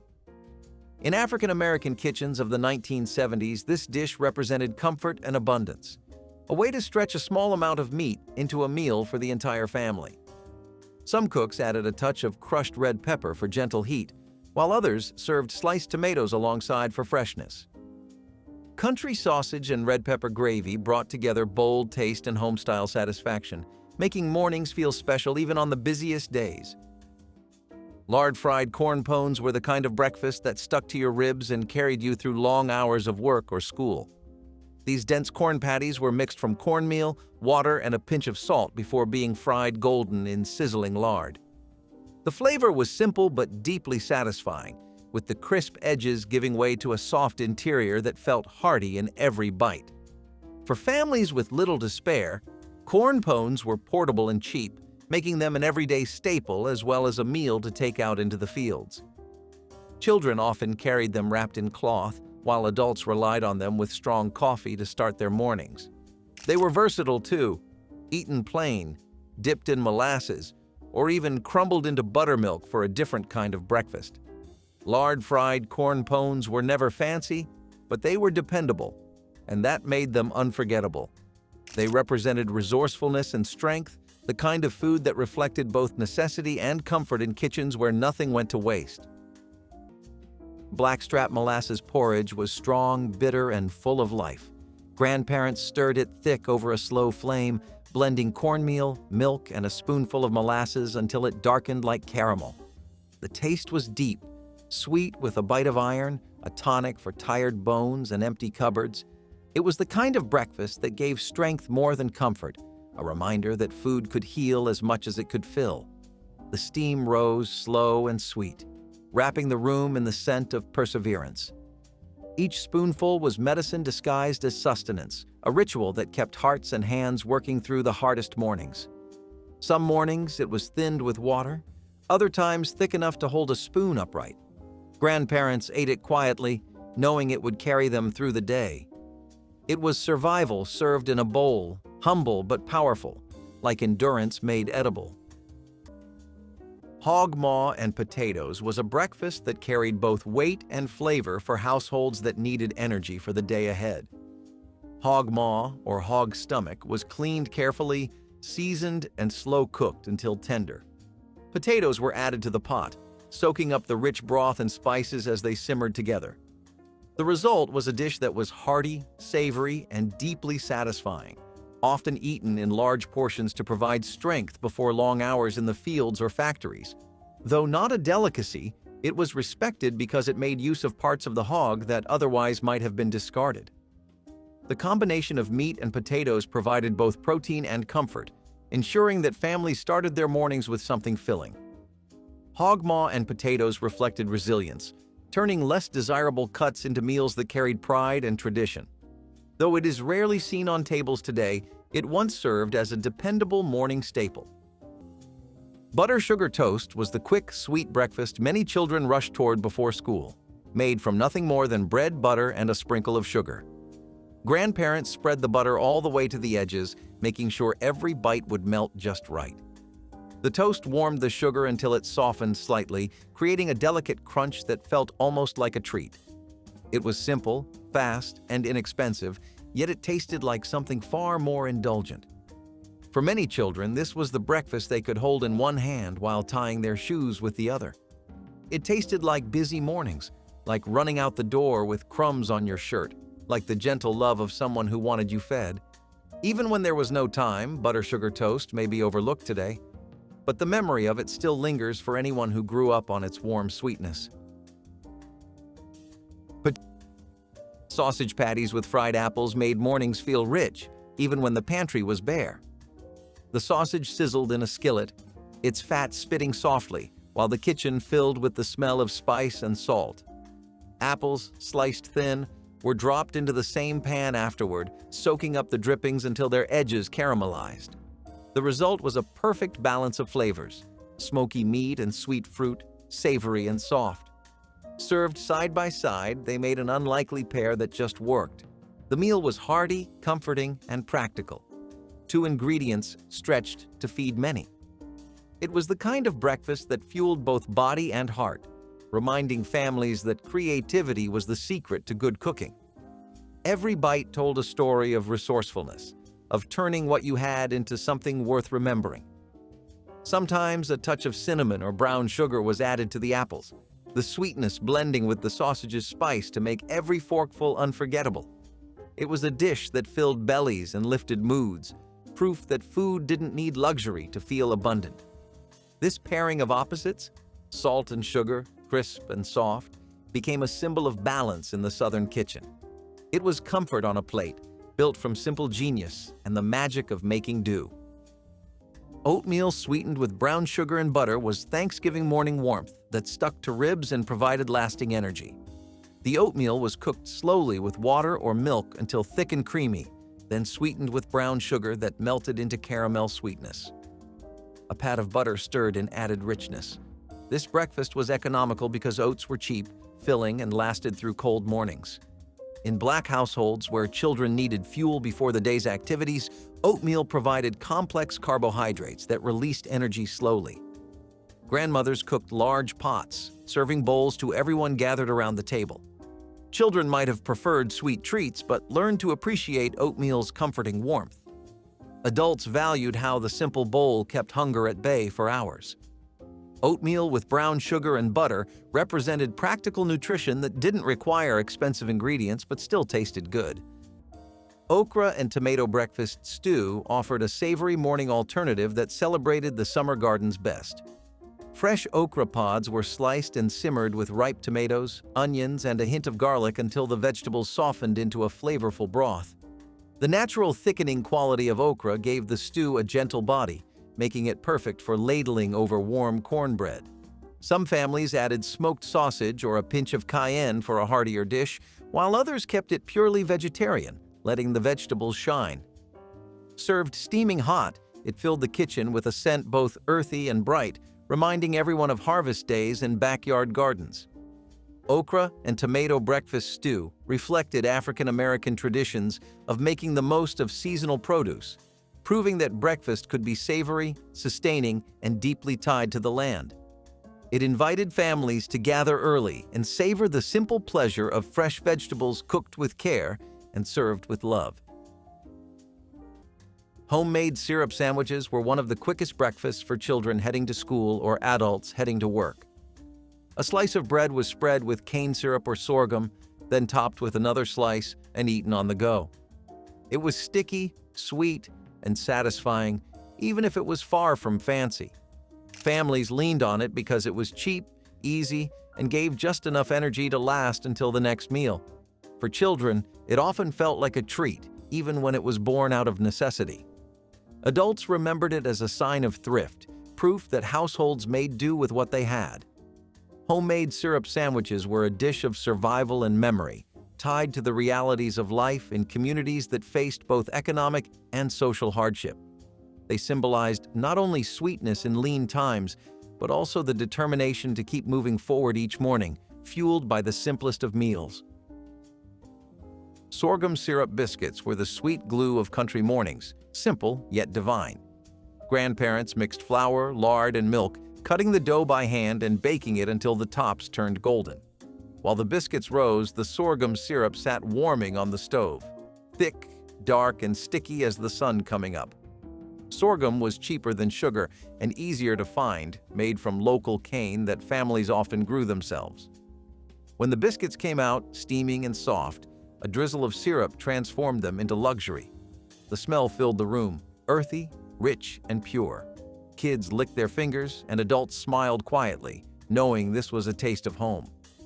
The syrup clung to the edges of the biscuits, turning every bite into a memory. It was breakfast, dessert, and comfort all at once. Even on hard days, sorghum biscuits gave sweetness without waste. They were the pride of the Southern table, humble, homemade, and healing. Sweet potato coffee cake was a breakfast that carried warmth, thrift, and community in every slice. Families would mash leftover sweet potatoes into the batter, seasoning it with cinnamon, nutmeg, and sometimes cloves before baking it in heavy cast-iron pans that gave it a perfect crust. The result was moist and spiced, with a natural sweetness that came not from sugar, but from the potatoes themselves, making it both healthy and filling. It was often served at church gatherings or Sunday breakfasts when a little something special was needed on the table to bring people together. The dish reflected African American traditions of stretching what was available into something memorable, proving that nothing went to waste in kitchens where creativity was survival. Sweet potatoes were plentiful and affordable, making them an easy way to feed a family while also adding vitamins and nourishment to the meal. The cake was often paired with coffee, hot milk, or even molasses drinks, making it a centerpiece of mornings that were simple yet comforting. Though it is rarely baked today, This coffee cake once carried generations through hard times and sweet mornings alike, leaving memories of warmth, family, and resilience with every bite. Cornbread and buttermilk cups were the kind of breakfast that felt both rustic and comforting, the sort of meal grandparents made without measuring or fuss because they had been doing it their whole lives. Leftover cornbread never went to waste, not when it could be crumbled into a bowl and soaked in cold buttermilk until the pieces softened but kept just enough texture to make each bite interesting. The tang of the buttermilk balanced the slight sweetness of the cornbread, creating a flavor that felt simple yet deeply satisfying. Some families added a spoonful of sugar, others preferred it plain, but either way, it tasted like something honest and nourishing. It was a breakfast built for long days, a quick way to fill stomachs without spending money or time. Children who grew up on it remember the chilly shock of the buttermilk, the softness of the crumbs, and the quiet pleasure of eating something that required no stove at all. It tasted like tradition handed down through memory rather than recipes, a meal tied to rural kitchens, hardworking families, and morning routines shaped by practicality. Even today, people who try it for the first time often describe it as unexpectedly comforting, like discovering a forgotten piece of their own history. Cornbread and buttermilk cups might seem humble, but in the hands of grandparents, they became something far richer than the ingredients suggested. Homemade buttermilk pancakes were a weekend ritual that stretched across generations. Before box mixes, families mixed their own batter: flour, eggs, buttermilk, and a pinch of soda for lift. The griddle hissed as each ladleful hit the heat, bubbling and browning into golden perfection. They came off in stacks, soft in the center, crisp at the edges, ready for butter and syrup or sometimes just sugar sprinkled on top. Buttermilk gave them their signature tang, the secret that made them taste like home. Mothers and grandmothers flipped them by instinct, never measuring, always knowing by sight when they were done. These pancakes were meant to be shared, piled high in the middle of the table for everyone to grab. They were a reminder that joy could come cheap, that breakfast could be a celebration all on its own. In a world before hurry, this was how mornings were meant to feel. Fried apple hand pies made from dough scraps turned yesterday's pie making into today's breakfast feast. After preparing pies for dinner, grandmother saved every scrap of dough, rolling them thin and filling them with spiced apples cooked down with sugar and cinnamon. The small pockets were sealed tight, then fried in hot lard until golden brown and crispy outside while the filling bubbled inside. Children woke to the smell of frying dough and sweet apples.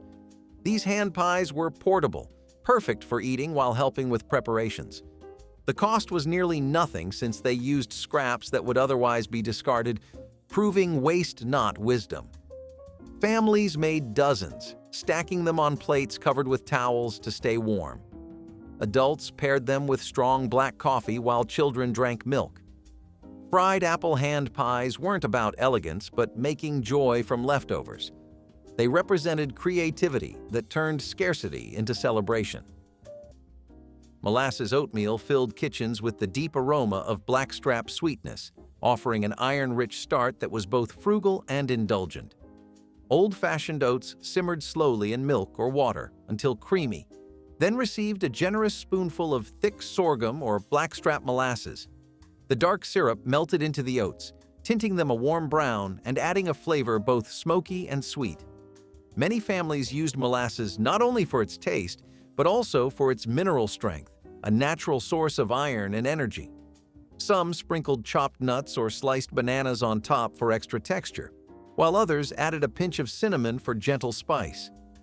Molasses oatmeal spoke to a time when nourishment and economy were equally important, turning a humble grain into a breakfast that felt rich and sustaining.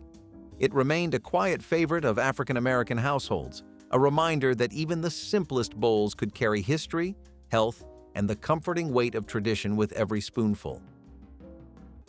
Hot water. Cornbread was the taste of resilience fried golden. Made from cornmeal, salt, and boiling water, it took almost nothing to prepare, just heat, hands, and a little patience. Grandparents mixed it until thick, shaped small patties, and dropped them into sizzling oil. The kitchen filled with that sound, soft crackles and promise. The outside crisped brown, the inside stayed tender, and the smell of corn filled the air. Served hot with greens, beans, or on its own, it was both bread and meal. It was the working person's comfort, made quick and eaten proud. No milk, no eggs, no fancy tools, just skill passed down through hands that refused to give up. Each bite was a memory of endurance, of turning a few ingredients into a reason to keep going. Rice porridge with butter and sugar was quiet comfort, the kind of breakfast that soothed cold Christmas mornings. Grandparents simmered leftover rice in milk until it softened into a creamy base. A spoonful of butter melted on top, swirling gold into white. Sugar sprinkled over it turned the first bite into nostalgia, sweet, soft, and warm. It filled the stomach and calmed the spirit, a meal that asked for nothing but a slow moment.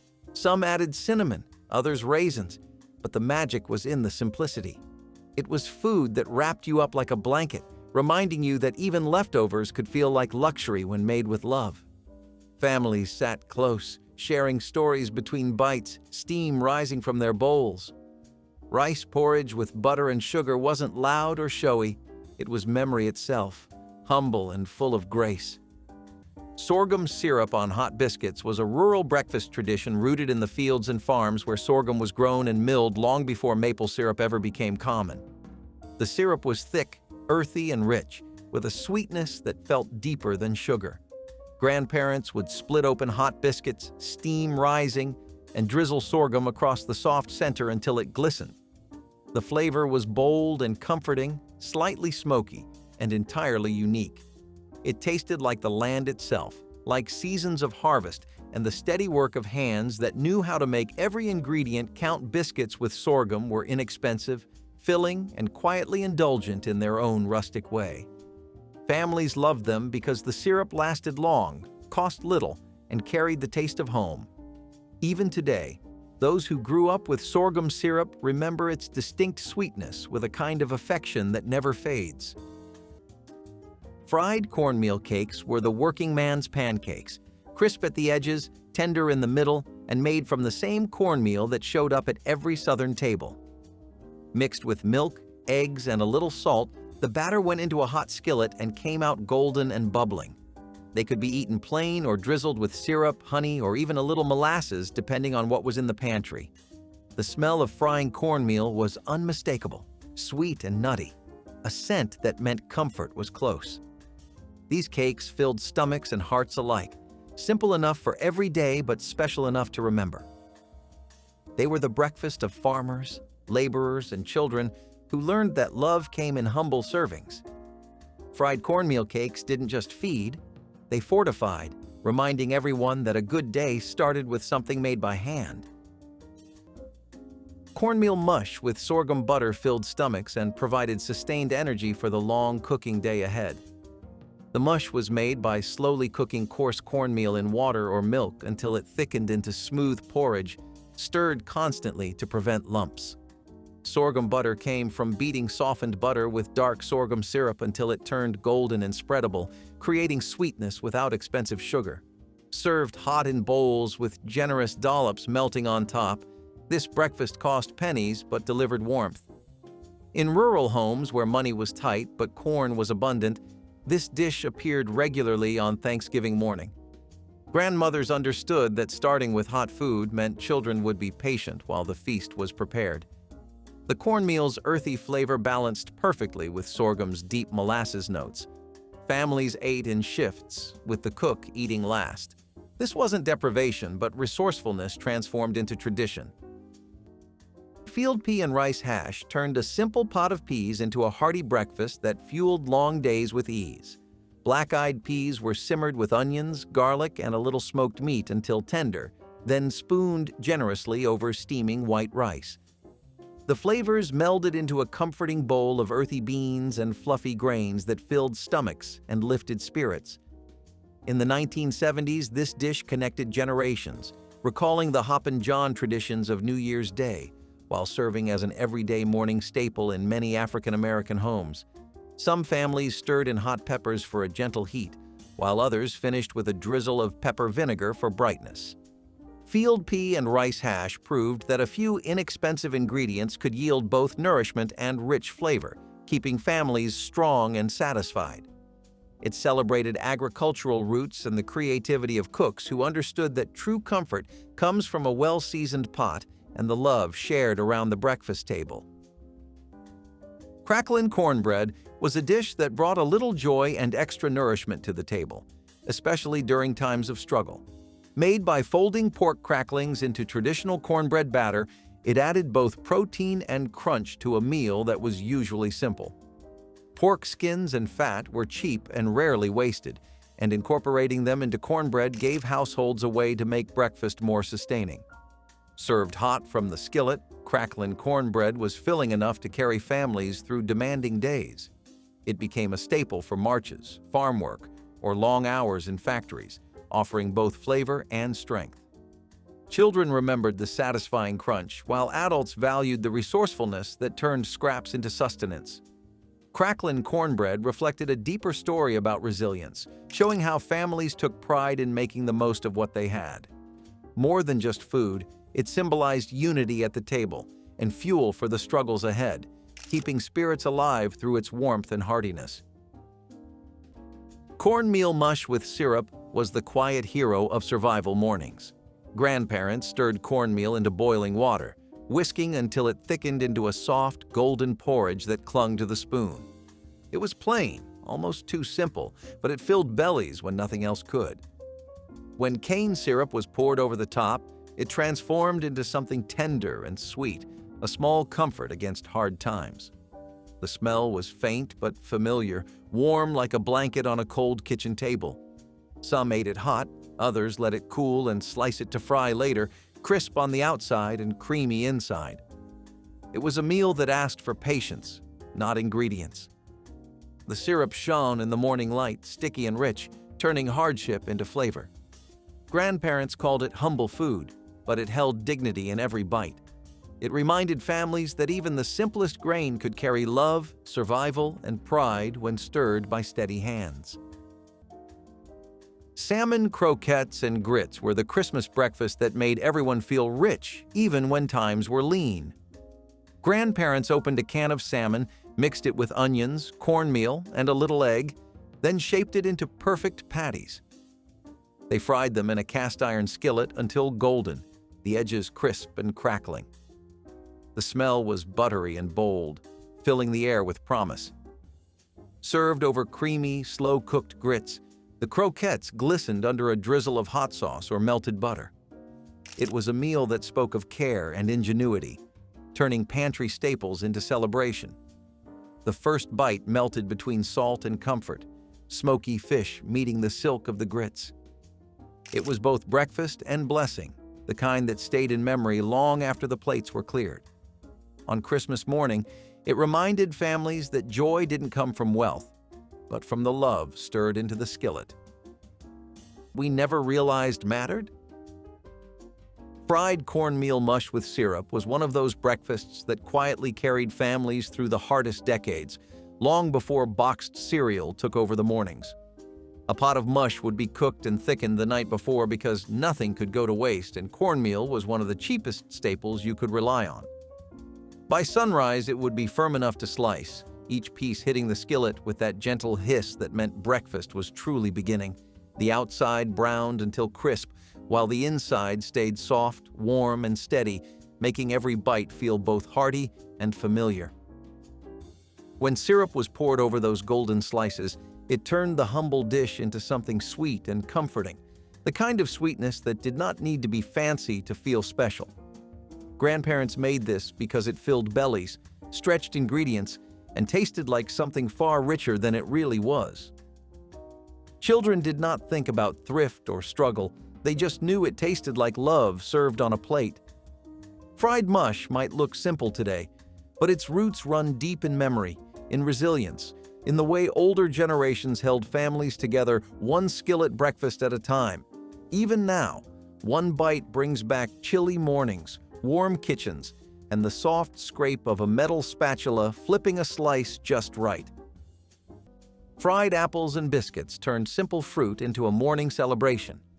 Apples were sliced thin, tossed into a skillet of melted butter and dusted with sugar until they softened and gleamed like caramel. The smell alone was enough to draw everyone to the table. Served warm beside soft biscuits, the apples made their own syrup, sticky and golden, perfect for spooning or dipping. It was the sort of breakfast that reminded families that sweetness did not have to come from fancy ingredients. It could come from what grew in their own backyard. Sometimes cinnamon or nutmeg found its way into the pan, giving each bite a touch of warmth that lingered. Fried apples and biscuits were especially loved in fall when orchards overflowed and waste was never an option. Grandparents knew how to stretch everything: a few apples, a bit of butter, and the will to make something memorable. This dish was their way of turning simplicity into comfort, of teaching that care was the secret ingredient in any meal. It was nostalgia on a plate, sweet, soft, and glowing, like a memory you could taste. Scrambled eggs with onions and peppers cooked in bacon grease created Thanksgiving meals that were colorful, flavorful, and economical. Fresh eggs were beaten until frothy, then poured into skillets where bacon had just been fried, leaving behind precious drippings. Diced onions and bell peppers, often saved from preparing dinner vegetables, were added directly as the eggs cooked. The vegetables softened while adding sweetness and texture. This breakfast used ingredients already in the kitchen for dinner preparations, preventing additional expense. Grandmothers cooked in large cast-iron skillets, making enough to feed 10 or more people. The bacon grease added richness and savory depth that butter couldn't match. Children picked out the peppers but ate the eggs eagerly. Adults appreciated the protein and vegetables, knowing the breakfast would sustain them through hours of cooking. Scrambled eggs with onions and peppers proved simple ingredients could create satisfaction. Sweet potato biscuits brought natural sweetness and a warm orange glow to breakfast plates, showcasing a root vegetable long cherished in African American kitchens. Mashed cooked sweet potatoes were folded into a dough of flour, butter, and a touch of milk, creating a dough that baked into soft, tender biscuits. The sweet potatoes added moisture and a gentle, earthy flavor, while a hint of cinnamon or nutmeg provided subtle spice. As they baked, the biscuits released a fragrant aroma that signaled a special morning treat. Families served them warm with butter, honey, or cane syrup, turning a simple biscuit into a celebration of the harvest. Sweet potato biscuits captured the creativity of home cooks who used seasonal produce to enrich everyday meals, blending tradition with a touch of sweetness. Their bright color and comforting taste made them a favorite for children and adults alike, proving that wholesome ingredients could create a breakfast that was both nourishing and delightfully indulgent. Scalded cornmeal porridge was one of the simplest breakfasts, but it was dependable and nourishing in every season. Cornmeal was whisked into boiling water, then enriched with a splash of milk if available, turning into a smooth, hot cereal. It was plain but filling, eaten with a little molasses, sugar, or even just salt depending on what a family had. Children grew up with bowls of it before heading to school, and adults leaned on it for early morning labor. The dish carried an earthy flavor that became familiar, tied to the smell of steaming pots in family kitchens. It was cheap to prepare and stretched far, making it a perfect meal during lean years. Scalded cornmeal porridge was proof that even the most basic ingredients could sustain life when nothing else was available. It became one of those dishes remembered with both fondness and respect, a reminder of perseverance and the strength found in simple foods. Fried apples and bread turned scraps into satisfaction. Old apples, soft and spotted, were sliced and tossed into a pan with sugar, butter, or lard. The smell of caramel and warmth filled the room as they softened and browned. Day-old bread joined the mix, soaking up every drop of syrupy sweetness. It was rich, sweet, and comforting, the kind of meal that made even the poorest kitchens feel rich. Grandparents served it warm, sometimes with a sprinkle of cinnamon if they had it. The taste lingered like kindness itself, proof that waste was never an option when love and patience were in the kitchen. The sizzling sound from the skillet was music, soft, steady, and full of promise. Kids would gather near the stove, waiting for their turn with a fork. Even on the leanest mornings, this dish made the home smell alive. It was food made from nothing but hope, sweetened by care. Buttermilk pancakes with sorghum syrup were the taste of Southern Christmas mornings, sweet, warm, and steady. Grandparents stirred batter smooth in a big bowl, the sound of the whisk keeping rhythm with gospel playing low on the radio. The griddle hissed as each ladle of batter hit, spreading into circles that browned just right. When stacked high, the pancakes steamed like soft clouds waiting for the pour. Sorghum syrup, thick and dark, flowed slow over the top, pooling in the edges.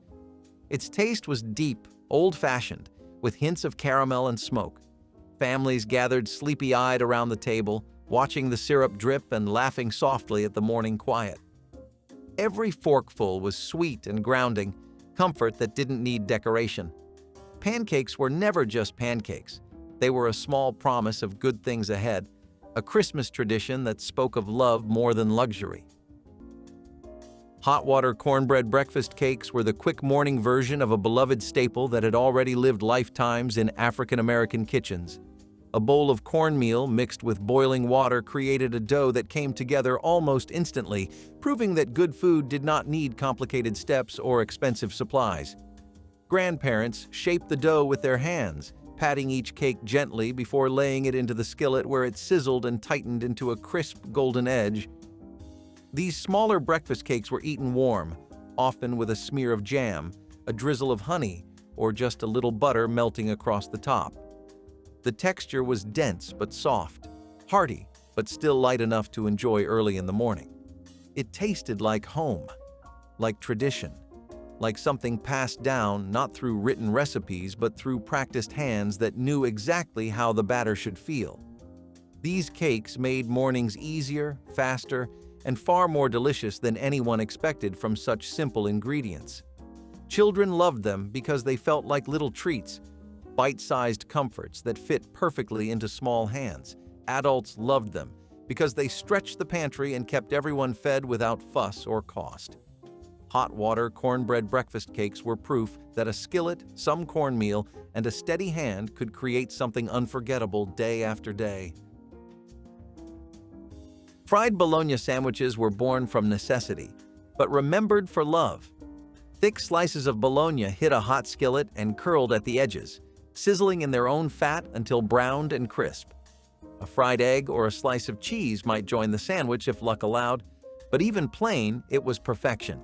Served between two pieces of soft white bread or a biscuit, it was salty, savory, and satisfying.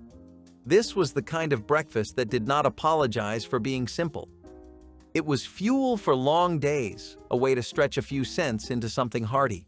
Children carried them in brown paper bags, while adults grabbed one before heading out to work. The smell of frying bologna filled the house, and even the neighbors could tell breakfast was ready. It was a reminder that good food did not have to be fancy. It only had to be made with care. For many families, this humble sandwich was a badge of resilience, the proof that they could make something delicious out of whatever they had. Sweet potato coffee cake with cinnamon drizzle was the Thanksgiving morning centerpiece that brought families together before the turkey touched the oven. Grandmothers mashed leftover sweet potatoes into thick batter seasoned with nutmeg, cinnamon, and cloves, then baked it in cast-iron pans that created golden, crispy bottoms. The drizzle came from powdered sugar mixed with milk and vanilla, poured over while warm so it soaked into every crevice. This wasn't fancy bakery cake, but something born from thrift, using plentiful fall sweet potatoes. Families gathered around kitchen tables, cutting thick slices while coffee percolated. Children fought over corner pieces where the drizzle pooled. The cake stayed moist through the weekend. It represented more than food, it showed how grandmothers stretched resources while making mornings special. Today's brunches serve croissants, but they can't touch the memory of sweet potato coffee cake warming cold November mornings. Fried apples with brown sugar filled kitchens with the scent of caramel and spice as butter sizzled in heavy skillets across African American homes of the 1970s. Thick apple slices were laid into the pan where they softened and browned, soaking up melted butter and a slow sprinkle of dark brown sugar. The sugar melted into a glossy syrup that coated every piece, creating a warm and fragrant side that paired perfectly with hot bread or flaky biscuits. Some cooks added a pinch of cinnamon or nutmeg, while others squeezed in a little lemon juice to brighten the sweetness. Families loved these fried apples as a weekend treat, serving them alongside sausage, grits, or even spooned over pancakes for an indulgent start to the morning. The dish honored a tradition of turning simple farm fruit into something special without wasting a single ingredient. Fried apples with brown sugar captured the heart of home-style cooking, transforming an everyday apple into a rich and memorable breakfast delight. Cabbage and egg scramble was one of those quick, no-fuss breakfasts that households relied on when the pantry was light. Leftover cabbage, chopped fine, was sautéed in fat before being stirred into scrambled eggs, turning two basic foods into a sustaining dish. The cabbage stretched the eggs further, allowing larger families to fill plates without needing a dozen. It was hearty, yet inexpensive, providing vitamins and protein in a simple skillet meal. Farm families especially leaned on it, as cabbage was easy to grow and kept well into the colder months. The dish carried a humble flavor, but with hot sauce or pepper sprinkled on top, it was comforting and memorable. Children may not have loved cabbage, but when folded into eggs, it became tolerable and even enjoyable. For adults, it was practical, quick to make before long days of work, and efficient in using every bit of food available. Cabbage and egg scramble was modest, but it was deeply tied to survival and resilience in daily life. Homemade biscuits with cane syrup were a breakfast of pride, born from hands that worked and loved without rest. Grandparents woke early, sifting flour, cutting in lard, and rolling out dough on wooden tables dusted with years of memory. The smell of baking filled the house, the warmth spilling into every room. When the biscuits came out, golden and steaming, the cane syrup waited nearby, thick and dark as molasses. It poured slow, catching the morning light like honey turned to amber. The sweetness mixed with the salt of the biscuit, creating comfort too deep to describe. It was the kind of meal that made you pause before the first bite, because it tasted like home. Every batch told a story, of mothers who made do, of children who grew up strong on simplicity.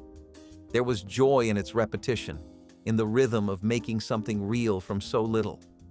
The meal said, "We might not have much, but we have each other."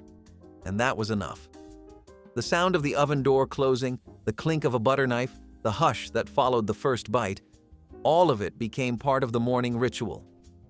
That biscuit, soft on the inside and crisp at the edge, carried warmth that lasted long after breakfast ended. It was the taste of love baked daily, patient and proud. Hot water cornbread and scrambled eggs was the breakfast of resilience and rhythm. Grandparents mixed cornmeal with hot water and salt, shaping small patties that sizzled as they hit the skillet.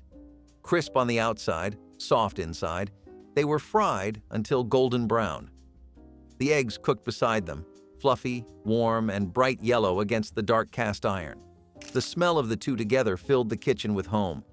Hot water cornbread didn't need butter or sugar. Its flavor came from simplicity and care.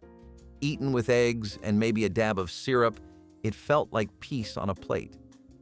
On Christmas morning, it was the kind of meal that brought everyone to the table early, eager and grateful. It was the art of doing much with little, a Southern masterpiece born of patience and heart. Grandparents flipped the patties with practiced ease, knowing exactly when the crust was perfect.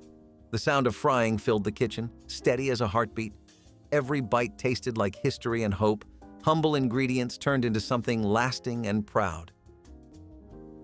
Cracklin' biscuits were a breakfast born from tradition, from kitchens where pork cracklings were saved and treasured because they added flavor nothing else could match, mixed into biscuit dough. The cracklings melted slightly as the biscuits baked, releasing savory richness into every bite.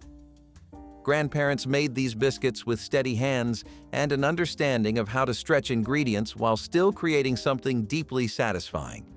The result was warm, crumbly, and full of flavor. A biscuit that needed no butter or jam to taste complete. It was the kind of breakfast that connected families to their heritage, to moments when nothing went to waste and everything had a purpose. Children often loved the surprising crunch, not realizing it came from a history of thrift and creativity. Cracklin' biscuits remain a powerful memory for many, a taste of home that has the strength of generations behind it. Cornmeal mush with maple syrup was proof that humble food could still feel like luxury. The cornmeal simmered low and slow until thick, its subtle sweetness waiting beneath the surface. Poured into bowls, it became creamy comfort. Chilled overnight and fried, it became something new. Either way, a drizzle of maple syrup transformed it completely, golden, fragrant, and warm. It was the taste of patience rewarded, of kitchens that made the most out of little. Grandparents ate it without complaint. Children learned to love it without realizing it was born from necessity.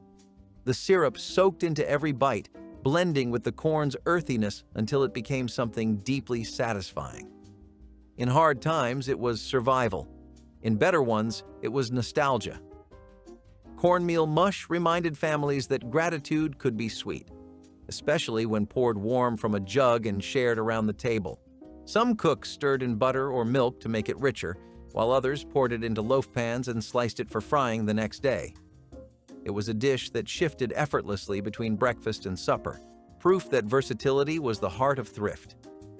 The sound of it frying in a skillet, the scent of corn and syrup mingling in the air, it all spoke of comfort. Cornmeal mush was a quiet triumph, a reminder that even the plainest ingredients could carry grace. Leftover sweet potato pie filling spread on toast became Thanksgiving morning sweetness that used every bit of holiday preparation. When grandmothers made sweet potato pies for dinner, extra filling often remained in the mixing bowl. Rather than waste it, the spiced sweet potato mixture was spread thick on toasted bread, creating breakfast that tasted like dessert. The filling contained eggs, milk, sugar, and warm spices like cinnamon and nutmeg, making it nutritious as well as delicious. Children loved this unexpected treat, feeling like they were getting away with eating pie for breakfast. Adults enjoyed the creative repurposing, appreciating how nothing was wasted. The sweet potatoes provided vitamins and fiber while the toast offered substance and texture. This breakfast cost nothing extra since it used ingredients already prepared for the day's feast. Leftover sweet potato pie filling on toast represented the ultimate waste not wisdom, showing how grandmothers viewed every ingredient as precious. Hoppin' John morning bowl carried the luck and legacy of the South into every spoonful, blending black-eyed peas, fluffy rice, and smoky bacon for a meal steeped in tradition. Peas were simmered until tender with onions, garlic, and a hint of pork, then spooned over freshly cooked rice so the savory juices soaked into every grain. A sprinkle of green onions or a splash of pepper vinegar added brightness, while some cooks stirred in diced peppers for extra color and flavor. This dish had long been served on New Year's Day for prosperity, but in the 1970s, many African American families enjoyed it year-round as a hearty breakfast. It offered protein, fiber, and deep flavor that sustained workers and school children alike. Hoppin' John morning bowl reminded each generation of the history carried in its ingredients, from West African roots to Southern kitchens, proving that food could nourish both body and spirit while keeping cultural memory alive with every bite of smoky, satisfying goodness. Salted fish cakes for breakfast carried a flavor that was bold, practical, and tied to tradition. Families made them by mixing scraps of salted fish with meal or leftover potatoes, shaping patties, and frying them crisp in a skillet. The result was savory, filling, and inexpensive, making it a reliable protein source when other meats were far out of reach. In coastal communities or areas where salted fish was a common trade, this dish became a morning standard, paired often with eggs if the household could spare them. Children sometimes found the taste strong, but adults appreciated its sustenance and the way it stretched simple ingredients. Fish cakes often carried the memory of family gatherings, with parents teaching children how to prepare them just as their parents once had. It was a dish that reflected survival, thrift, and culinary creativity, embodying how overlooked scraps could become the backbone of a morning meal. Salted fish cakes for breakfast held both history and hunger in balance, fueling resilience through humble bites. Sweet potato biscuits brought sunshine into the morning, their golden color glowing like joy itself. Grandparents mashed leftover sweet potatoes into flour, sugar, and a bit of lard, turning scraps into softness. The dough came together with care, rolled out and cut by hand before baking to perfection. The smell that drifted from the oven was sweet, nutty, and full of promise. When pulled apart, the biscuits were tender and bright, sweetened naturally by the potato. No jam was needed, just warmth, butter if it was there, and the pride of making something beautiful from leftovers. Kids would eat them fast, the edges still too hot to touch. It was breakfast that felt like celebration, even on the poorest days. Every bite reminded the family that sweetness could grow from hardship, that nothing given by the earth ever went to waste. The color of the biscuits looked like morning sunlight captured in bread form, glowing against the gray of lean years. Every soft bite spoke of love and cleverness, proof that even scraps could bloom into something whole. It was a kind of quiet victory, one baked, not bought, and shared with joy. Catfish and grits turned holiday mornings into celebration. Grandparents cleaned and seasoned each fillet with salt, pepper, and cornmeal before lowering it gently into hot oil. The fish crackled and hissed, the air thick with the smell of golden perfection. Grits cooked slow beside it, creamy and patient, waiting for the fish to crown the bowl. A pat of butter melted on top, running down like sunshine. It was a meal that carried pride, a taste of the South at its finest. The crisp of the catfish met the smooth comfort of the grits, rich and humble all at once. Families gathered around the table, laughing, praying, and passing plates. It wasn't fancy, it was full. Every bite was gratitude, every crumb a memory. Catfish and grits were proof that simple food could carry the weight of joy, tradition, and love in equal measure. Stewed apples over grits was the quiet morning comfort many families turned to when fresh fruit was limited, but preserved apples were always within reach. Grandparents would slice apples thin and let them simmer with sugar or syrup until they softened into a fragrant golden mixture that tasted like fall in every season. Meanwhile, a pot of grits bubbled on the stove, thickening slowly as it absorbed the heat. When the stewed apples were spooned over the top, the contrast of creamy grits and sweet fruit felt like a small luxury. It was warm, filling, and gentle, the kind of breakfast that soothed the stomach and the spirit. Some families added cinnamon, others added butter, but most kept it simple because the apples were already sweet enough. This dish was a reminder of home orchards, backyard trees, and jars of preserves lined up on pantry shelves. It tasted like patience and tradition, like the kind of mornings where time moved slower. Even today, stewed apples over grits feels like a forgotten treasure from a quieter time. Hot grits with butter and salt were the backbone of countless Southern mornings, a dish so simple yet so sacred that no table felt complete without it. Made from ground hominy simmered until smooth, grits were the definition of patience rewarded. They needed time, stirring, and a steady hand to reach the perfect texture. Not too thick, not too thin, just creamy enough to coat a spoon. A pat of butter on top melted into golden swirls, and a pinch of salt brought everything to life. This was food made for strength, for those who worked in fields, factories, or kitchens from dawn to dusk. It was nourishment that filled the belly and steadied the spirit. Children learned early how to stir the pot, to keep the grits from clumping, to treat the meal with the respect it deserved. Some added milk, some cheese, some even sugar, but pure grits with butter and salt needed nothing more. It was more than breakfast. It was a ritual of care and endurance. In a world that moved fast, this bowl forced you to slow down and savor the quiet. Cornmeal. Hoe cakes with honey butter sizzled on griddles across the South, offering a thin and crispy alternative to traditional pancakes.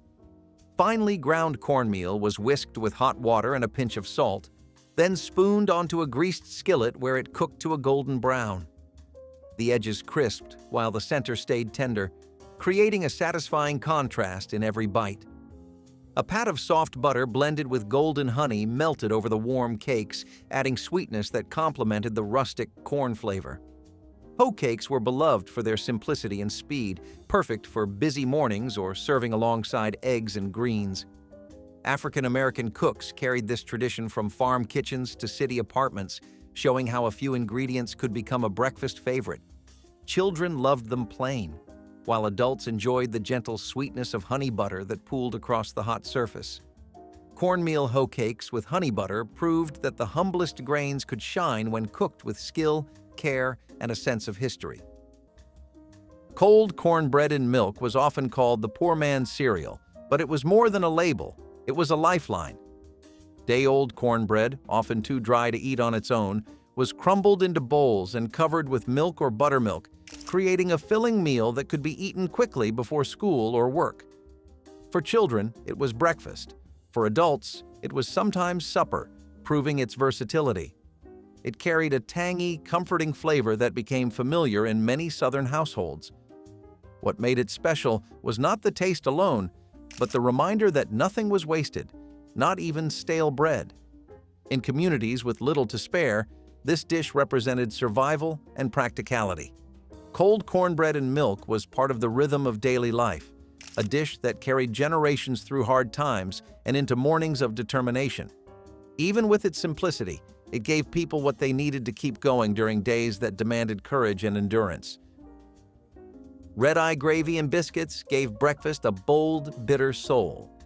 Born from ham drippings and black coffee, it was thin, smoky, and sharp enough to wake you faster than any alarm. Grandparents poured the hot coffee into the greasy skillet, scraping the bottom to gather every bit of flavor. The smell hit first, strong, dark, and unmistakable. Fresh biscuits soaked it up like sponges, turning bitter into savory beauty. It was a meal for workers, for those who rose before dawn and needed fire in their bellies. Red-eye gravy did not pretend to be sweet or gentle. It was honest, intense, and unforgettable. Grandparents said it was a grown folks' breakfast, the kind that taught you to face the day head-on. The flavor was bold, a mix of smoke and bitterness that tasted like life itself, hard, sharp, but satisfying. Every bite carried stories of mornings spent in fields or factories, hands rough but hearts steady. It was more than a meal. It was morning courage in liquid form. Egg and rice bowls were one of those fast, dependable breakfasts grandparents made without thinking, because the ingredients were always there and the result was always good. A pot of rice from last night could be rewarmed with a pat of butter, turning it soft and fragrant again. Then came the egg, fried or scrambled, laid gently over the top like a finishing touch. Only older hands knew how to time perfectly. The yolk soaked into the rice or the scrambled bits mixed through, creating a bowl that tasted warm, mild, and deeply comforting. It was cheap, quick, and endlessly reliable, the kind of breakfast that made mornings feel steady. Families loved it because nothing went to waste, because rice could stretch farther than any box of cereal ever could. Egg and rice bowls tasted like routine, like care, like the kind of quiet morning love that came before the sun was fully up. Country ham with red-eye gravy was the kind of breakfast that woke the whole house before anyone sat down to eat. Thick slices of salt-cured ham hit a hot skillet, sizzling and popping until the edges turned crisp and caramelized. Once the ham was done, a splash of black coffee went straight into the pan, loosening up all those browned bits and transforming them into a smoky, savory gravy. That strange little mix of ham drippings and coffee was magic, salty, bitter, and rich all at once. Served with biscuits, the gravy soaked into every crumb, the kind of flavor that could only come from patience and cast iron. It was a dish that spoke of early mornings and hard work, the kind of food made to keep a farmer going until noon. Every family had their own method, their own rhythm of stirring and scraping the pan. Red-eye gravy was never about looks. It was about the smell, the sound, the taste of something honest. Country ham and red-eye gravy made even an ordinary morning feel proud. Peach cobbler oatmeal captured the sweet essence of a beloved dessert while remaining wholesome enough for breakfast. Rolled oats simmered slowly in milk until creamy, then were topped with juicy peaches cooked down with a little brown sugar and a hint of cinnamon. The warm fruit formed a syrupy topping that soaked into the oats, creating a bowl that tasted indulgent but felt nourishing. Some families added a dollop of butter or a drizzle of honey for extra richness, while others sprinkled crushed pecans for a pleasant crunch. This dish mirrored the flavors of a classic peach cobbler while staying simple and hearty, making it a favorite in African American households seeking both comfort and health. Peach cobbler oatmeal proved that morning meals could echo the desserts of family gatherings, carrying the warmth of summer peaches and the memory of sweet celebrations into every spoonful, turning an everyday breakfast into something gently festive and deeply satisfying without excess effort. Pickled pig feet with bread were a dish that reflected both thrift and flavor, often served cold in rural communities as a morning meal. Pig feet, simmered and preserved in vinegar brine with spices, became a protein source that lasted far longer than fresh meat. Eaten with slices of bread, it was salty, tangy, and surprisingly filling. Families turned to it because it was cheap and practical, ensuring no part of the animal ever went to waste. The flavor carried a boldness that lingered, and though not every child enjoyed it, many adults looked back on it with fondness as a food of survival. In households where resources were scarce, a plate of pickled pig feet with bread could be enough to start the day. It was more than just sustenance. It was a dish that represented resilience and the ability to create meals from overlooked cuts. Pickled pig feet with bread carried strength, memory, and the taste of endurance in difficult times. Oatmeal with evaporated milk made plain oats taste like luxury. Grandparents boiled the oats slow, stirring with patience until thick and creamy. A splash of evaporated milk turned it rich, giving it sweetness and body even without sugar. Sometimes a little butter melted in, swirling gold into gray. The smell was gentle, warm, milky, and kind. It filled hungry bellies and comforted tired hearts, especially on cold mornings when heat was scarce. The milk, thick and silky from the can, gave the oatmeal a flavor that felt indulgent in a time when little else was. Kids didn't always know it was a cheaper meal. They just knew it tasted good. For families who had to stretch every dollar, oatmeal with evaporated milk was proof that care mattered more than cost. Each spoonful was slow and satisfying, carrying love in every bite. It was breakfast made to last, and to remind you that small comforts could still feel grand. Cabbage and ham hock stew was a breakfast that filled both stomachs and spirits. Cabbage, inexpensive and abundant, was simmered with ham hocks until tender and flavorful. The broth became rich with the smoky, salty essence of the ham, while the cabbage absorbed every bit of taste. Potatoes, onions, or other vegetables were sometimes added to stretch the stew further, making it both practical and hearty. Families ate it hot in the morning, ensuring they had enough fuel for long days in the fields or at work. The dish was economical, making use of inexpensive cuts of meat that might otherwise be overlooked. Yet it carried pride too, as it transformed humble ingredients into something comforting and sustaining. Cabbage and ham hock stew showed the ingenuity of African American cooks who knew how to bring depth of flavor from even the simplest foods.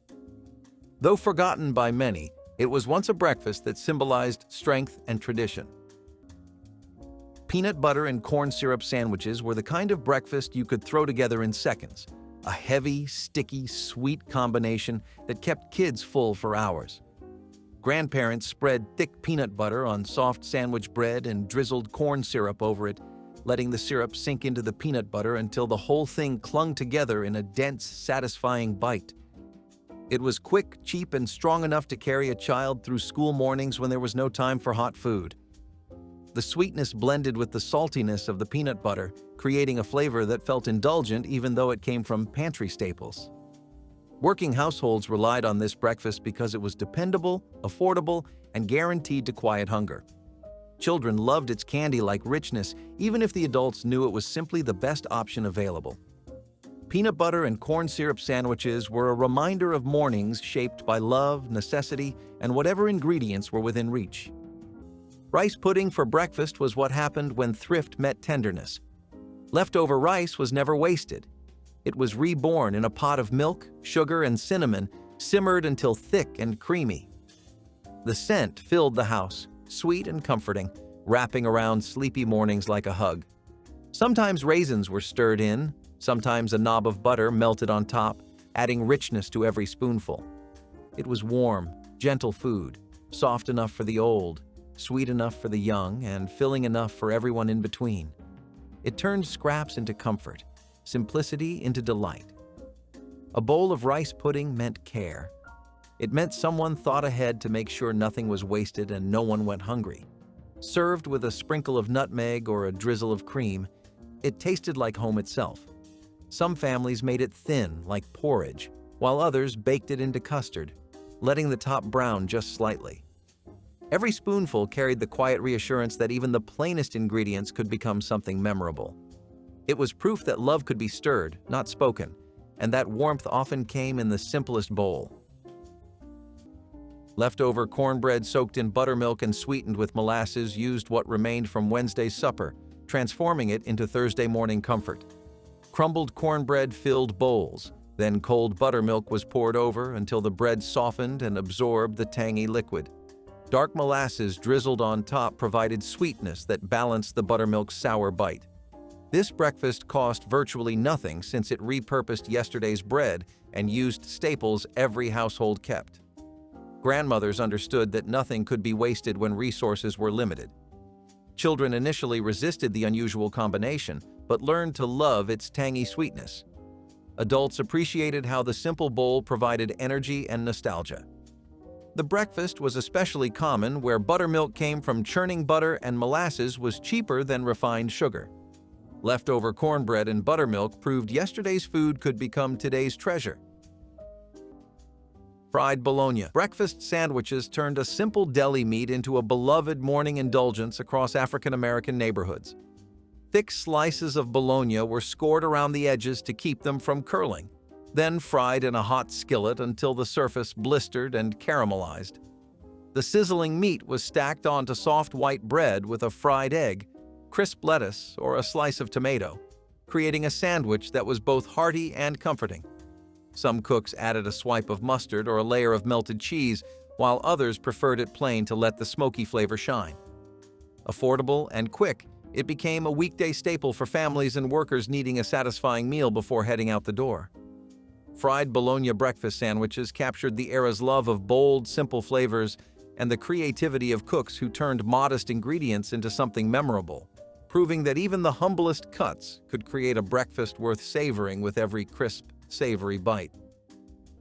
Onion and potato hash cakes were one of those breakfasts that always felt hearty, even without meat. Potatoes and onions were grated, mixed with flour or cornmeal, and fried into crisp patties that could be eaten plain or with hot sauce if available. The dish was cheap, easy to prepare, and could stretch across several plates, making it ideal for large households. It was often made in the early mornings before children headed to school or adults to long shifts at work. The taste was simple but filling, a combination of flavors that became closely tied to daily life in tough years. Families leaned on it not only for its thrift, but for the comfort it gave in the face of uncertainty. Onion and potato hash cakes fueled countless mornings of determination, carrying people through struggles outside the kitchen. They became a dish remembered not just for their flavor, but for their role in sustaining courage and community. Biscuits and molasses turned scarcity into sweetness. When butter ran out and sugar was too expensive, thick molasses became the spread that kept breakfast alive. Grandparents baked biscuits from scratch, using lard instead of butter, rolling and cutting dough on floured tables. The smell of baking bread filled the air, mingling with the earthy scent of molasses waiting in its jar. Each biscuit came out golden, soft on the inside, and ready to soak up that dark, syrupy sweetness. It was a meal that cost almost nothing but tasted like everything. Families sat together, dipping biscuits, talking slow, and savoring the quiet start to their day. The sticky sweetness clung to fingers and memories alike. For those who grew up with little, biscuits and molasses were proof that even poverty could taste rich when shared with love. Liver pudding with cornbread was a breakfast that made use of both thrift and tradition. Liver pudding, made from ground pork liver mixed with spices and grain, was sliced and fried until warm and fragrant. Served alongside crumbled cornbread, it created a dish that was hearty, filling, and economical. Though the flavor was bold, it was respected as a nutritious way to stretch meat and ensure nothing went to waste. African American kitchens relied on dishes like this to feed large families affordably, making liver pudding a familiar sight at the morning table. The pairing with cornbread added comfort and balance, giving a soft texture to go with the savory richness of the pudding. For many, this dish was a reminder of resilience and resourcefulness. Though it is rarely prepared today, liver pudding with cornbread once carried both pride and practicality in every bite. Leftover fish and grits were a breakfast that turned yesterday's dinner into something new and comforting. Grandparents knew better than to waste good fried fish, and reheating it in the morning gave the house a rich, savory smell that made everyone wander toward the kitchen. The fish was warmed gently, keeping the crust crisp, then served alongside a bowl of buttery grits that balanced the strong flavor with something soft and smooth. It was a combination rooted in coastal and southern traditions, where fish was common and grits were always waiting in the pantry. Children grew up thinking nothing of fish for breakfast, tasting the salty crunch next to the warm creaminess of the grits. It was hearty, practical, and filling, the kind of breakfast that made you ready for a full day's work or school. Even today, one bite can transport people back to kitchens where cast iron pans never cooled and breakfast tasted like the continuation of joy from the night before. Homemade cinnamon toast was every child's morning dream and every parent's quiet triumph. Slices of bread toasted just enough to hold melted butter, then sprinkled with sugar and cinnamon that caramelized into a golden crust. It was a small act of sweetness that made even the coldest mornings feel kind. No store-bought cereal or packaged pastry could compete with the smell that drifted through the kitchen, warm, sugary, and safe. The toast was crisp at the edges, soft in the middle, and perfect with a glass of milk or a mug of coffee. It was simplicity that never got old, a memory baked right into the morning. For children, it was love in edible form. For parents, it was the easiest way to say, "You're cared for." Homemade cinnamon toast proved that sometimes all happiness needed was butter, sugar, and a little attention. Rice pudding with raisins and nutmeg turned leftover rice into Thanksgiving morning sweetness that felt like dessert before the day started.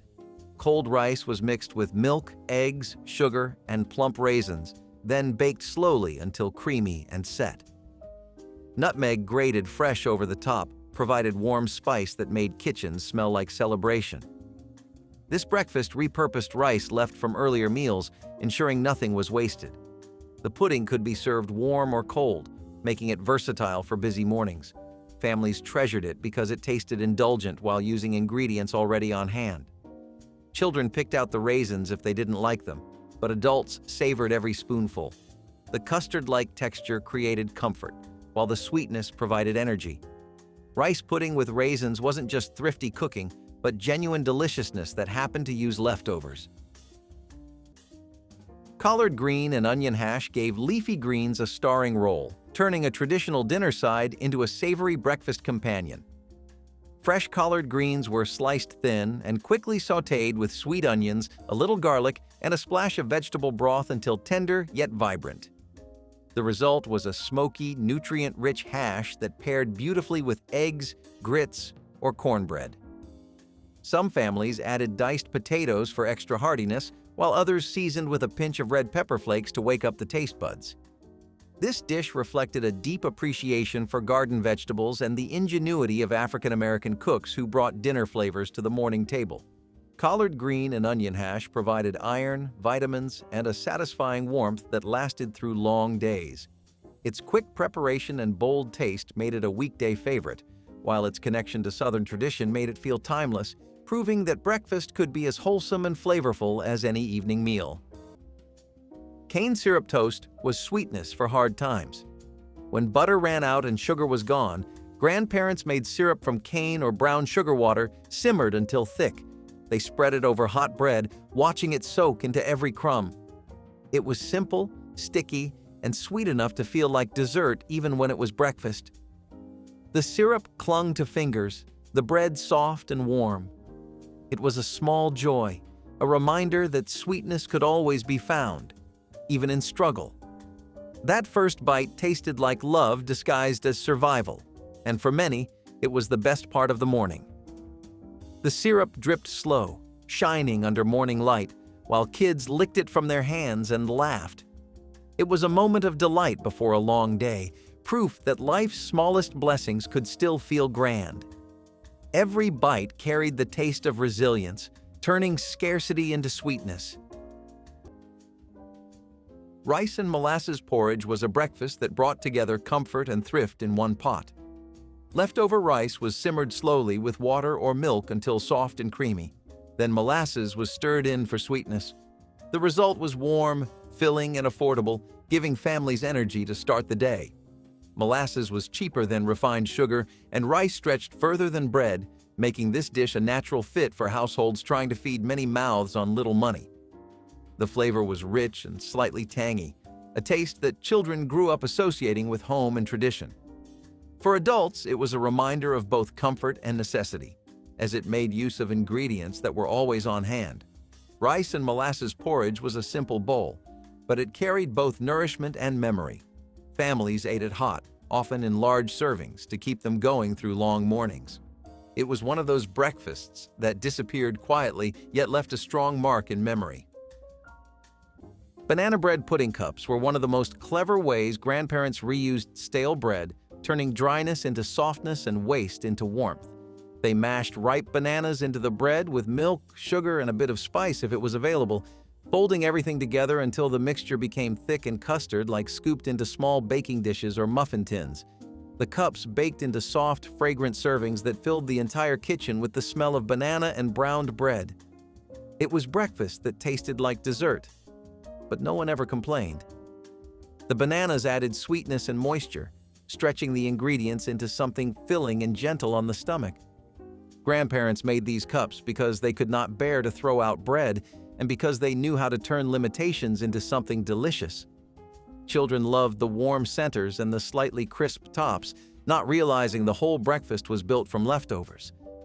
Banana bread pudding cups were a quiet victory in the kitchen, a reminder that thrift could still bring joy. Gravy-soaked toast, known in military slang as SOS, became a homemade classic when adapted with love instead of rations. Leftover pan drippings from sausage or bacon were whisked with flour and milk, transforming into a thick, creamy gravy flecked with pepper. Instead of plain white bread, home cooks used toast made fresh that morning, letting it soak up the savory richness. It was simple but deeply satisfying, the kind of meal that filled empty stomachs and stretched scarce ingredients. Families learned to make it during hard times, and it stuck around because it was just that good. The combination of soft bread and velvety gravy made even an ordinary morning feel generous. Gravy-soaked toast was more than frugality. It was comfort made from care. Some added bits of sausage for heartiness, while others poured the gravy over biscuits instead, depending on what was on hand. It became a breakfast of survival and pride, the kind of food that tasted better than it had any right to. The aroma of sizzling drippings and toasting bread brought life to quiet mornings, reminding everyone that simple food done right could feed more than hunger. Gravy-soaked toast was an act of everyday kindness, a gesture that said, "We have enough, and we'll share it." Leftover ham biscuits made from holiday ham scraps became Thanksgiving morning sandwiches that children grabbed before running outside. Small pieces of ham left from trimming the holiday roast were diced and stuffed into split biscuits, sometimes with butter or mustard spread inside. These portable breakfasts could be eaten with one hand, making them perfect for active mornings. The ham provided protein and salt that woke up taste buds, while the biscuits offered satisfying bread that filled stomachs. Grandmothers made dozens of biscuits the day before, knowing they could be repurposed throughout the holiday. Children appreciated the convenience and familiar flavors. Adults valued how the scraps that might have been discarded became proper breakfast, proving nothing was too small. Leftover ham biscuits showed the thrift that defined Black Southern cooking, demonstrating how even small scraps deserved respect and could become meals families enjoyed. Buttered hominy with bacon brought a smoky, buttery aroma to African-American breakfast tables of the 1970s, turning a humble grain into something rich and satisfying. White hominy kernels were simmered until tender, then sautéed in a heavy skillet with generous pats of butter. Crumbled strips of crisp bacon were folded in at the end, their savory fat blending with the buttery corn for layers of flavor. Some cooks added a sprinkle of black pepper or a pinch of red pepper flakes to deepen the taste, while others stirred in chopped green onions for brightness. Served alongside scrambled eggs or spooned over fresh cornbread, it offered hearty comfort that stuck with you through the morning. Buttered hominy with bacon celebrated both farm tradition and kitchen creativity, honoring a food once central to Native American diets and embraced by Southern cooks. Each bite carried the essence of smoky bacon and sweet corn, proving that simple, affordable ingredients could create a breakfast that felt luxurious without being complicated or costly.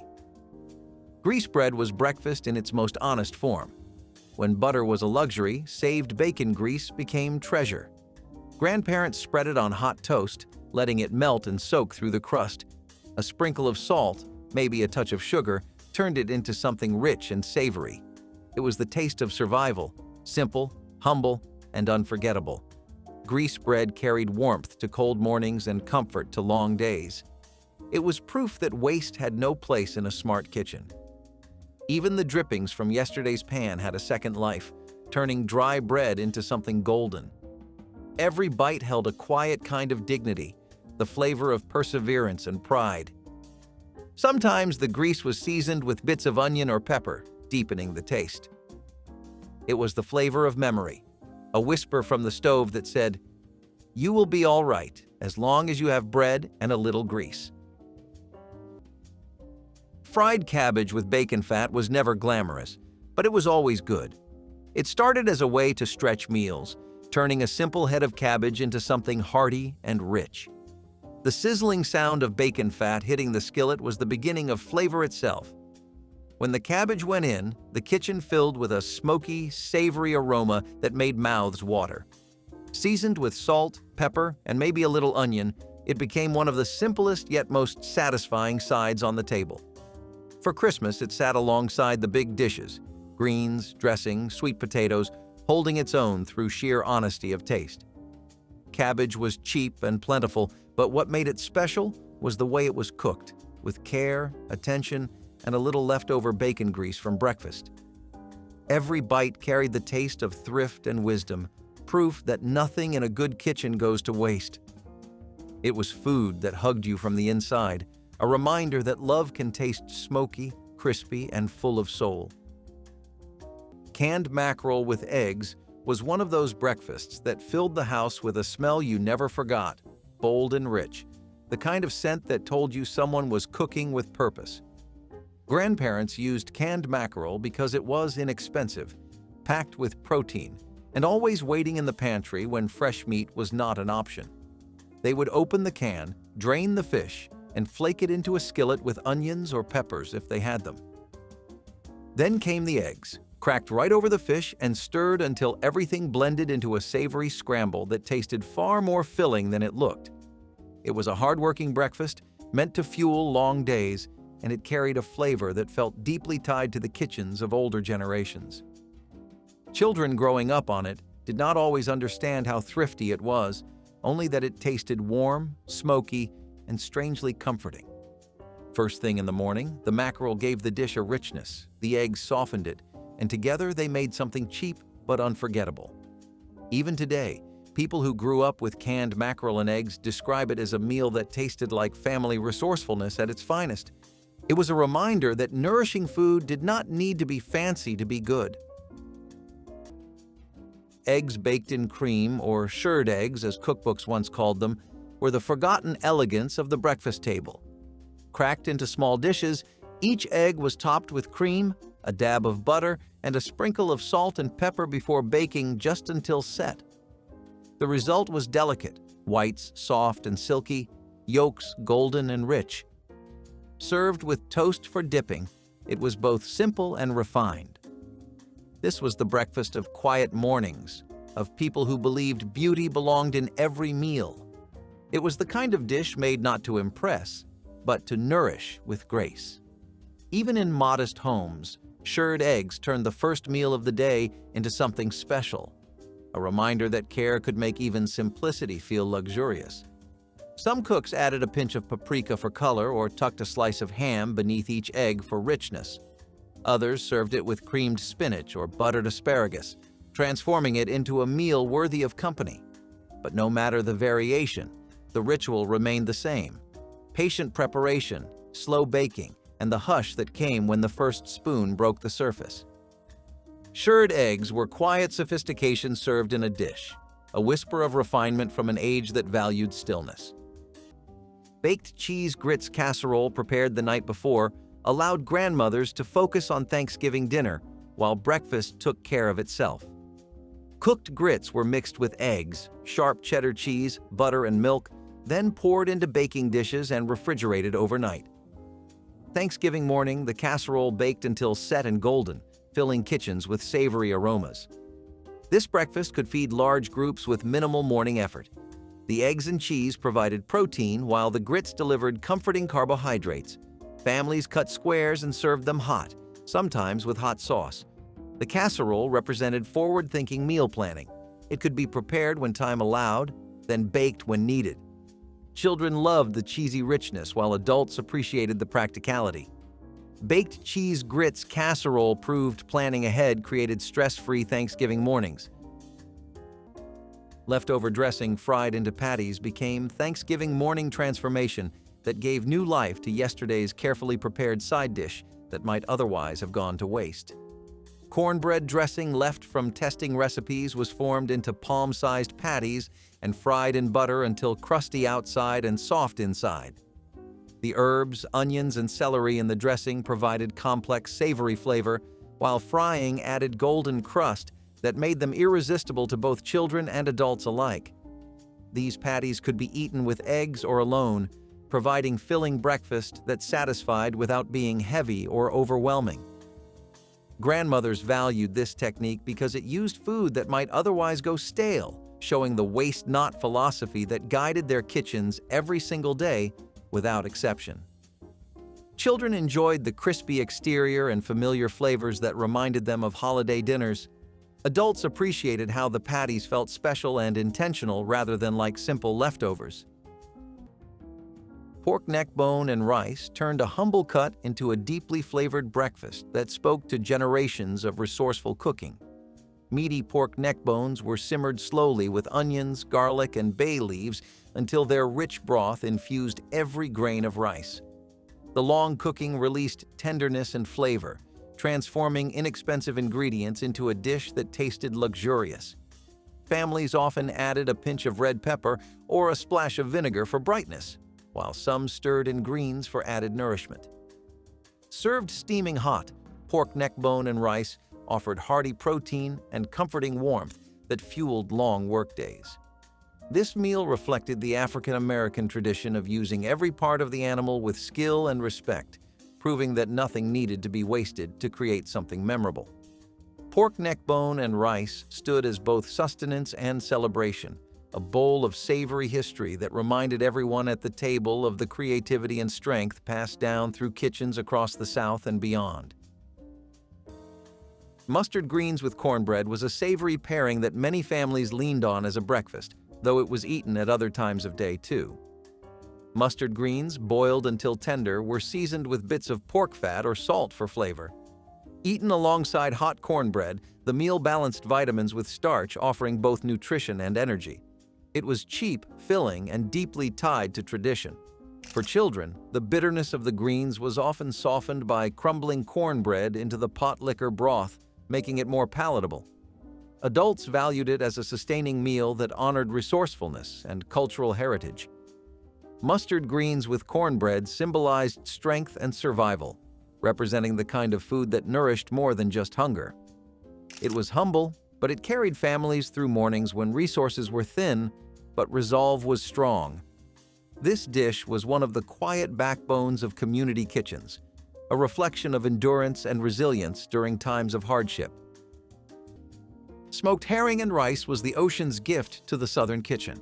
The herring came salted and cured, strong enough to scent the air even before cooking.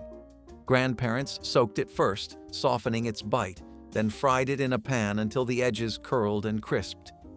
The fish went over hot rice, its smoky oil dripping down like seasoning. The meal was bold, salty, rich, and unforgettable. For those who lived near the coast, it was a taste of home and history, connecting generations through flavor. The smell might have been sharp, but it spoke of sustenance and pride. Smoked herring and rice was food that filled the stomach and lingered on the soul. It reminded everyone that humble ingredients could build mighty traditions. Every plate told the same story of struggle, resourcefulness, and the sea's generosity, carried into the kitchen with faith and fire. The salt of the fish met the warmth of the rice in perfect rhythm, a balance of sea and soil. Sometimes a splash of hot sauce or a side of cornbread completed the plate, making something humble feel whole. Even long after breakfast was done, the scent stayed, a memory of mornings when families found strength in what they had and gratitude in what they shared. Biscuits and chocolate gravy were childhood wonder poured straight from the pan. Grandparents stirred cocoa, milk, sugar, and flour together until it thickened into glossy sweetness. The smell was deep and rich, filling the kitchen like happiness itself. Hot biscuits came out of the oven, soft and split open, waiting for that warm chocolate flood. The gravy dripped down their sides, catching in cracks like treasure. Kids' eyes lit up. It was rare, a holiday gift made from humble ingredients. Sweet but not too rich, it tasted like joy and tenderness in every bite. Families gathered close, laughing and licking fingers, the sound of spoons scraping bowls like a song. For many, chocolate gravy wasn't just food. It was Christmas magic, fleeting and unforgettable. It was a reminder that the best gifts didn't come wrapped, but simmered slow on the stove, meant to be shared. Which forgotten African American breakfast would you bring back to your table? Drop your memories in the comments, hit like, and subscribe so we can keep serving up these forgotten flavors together.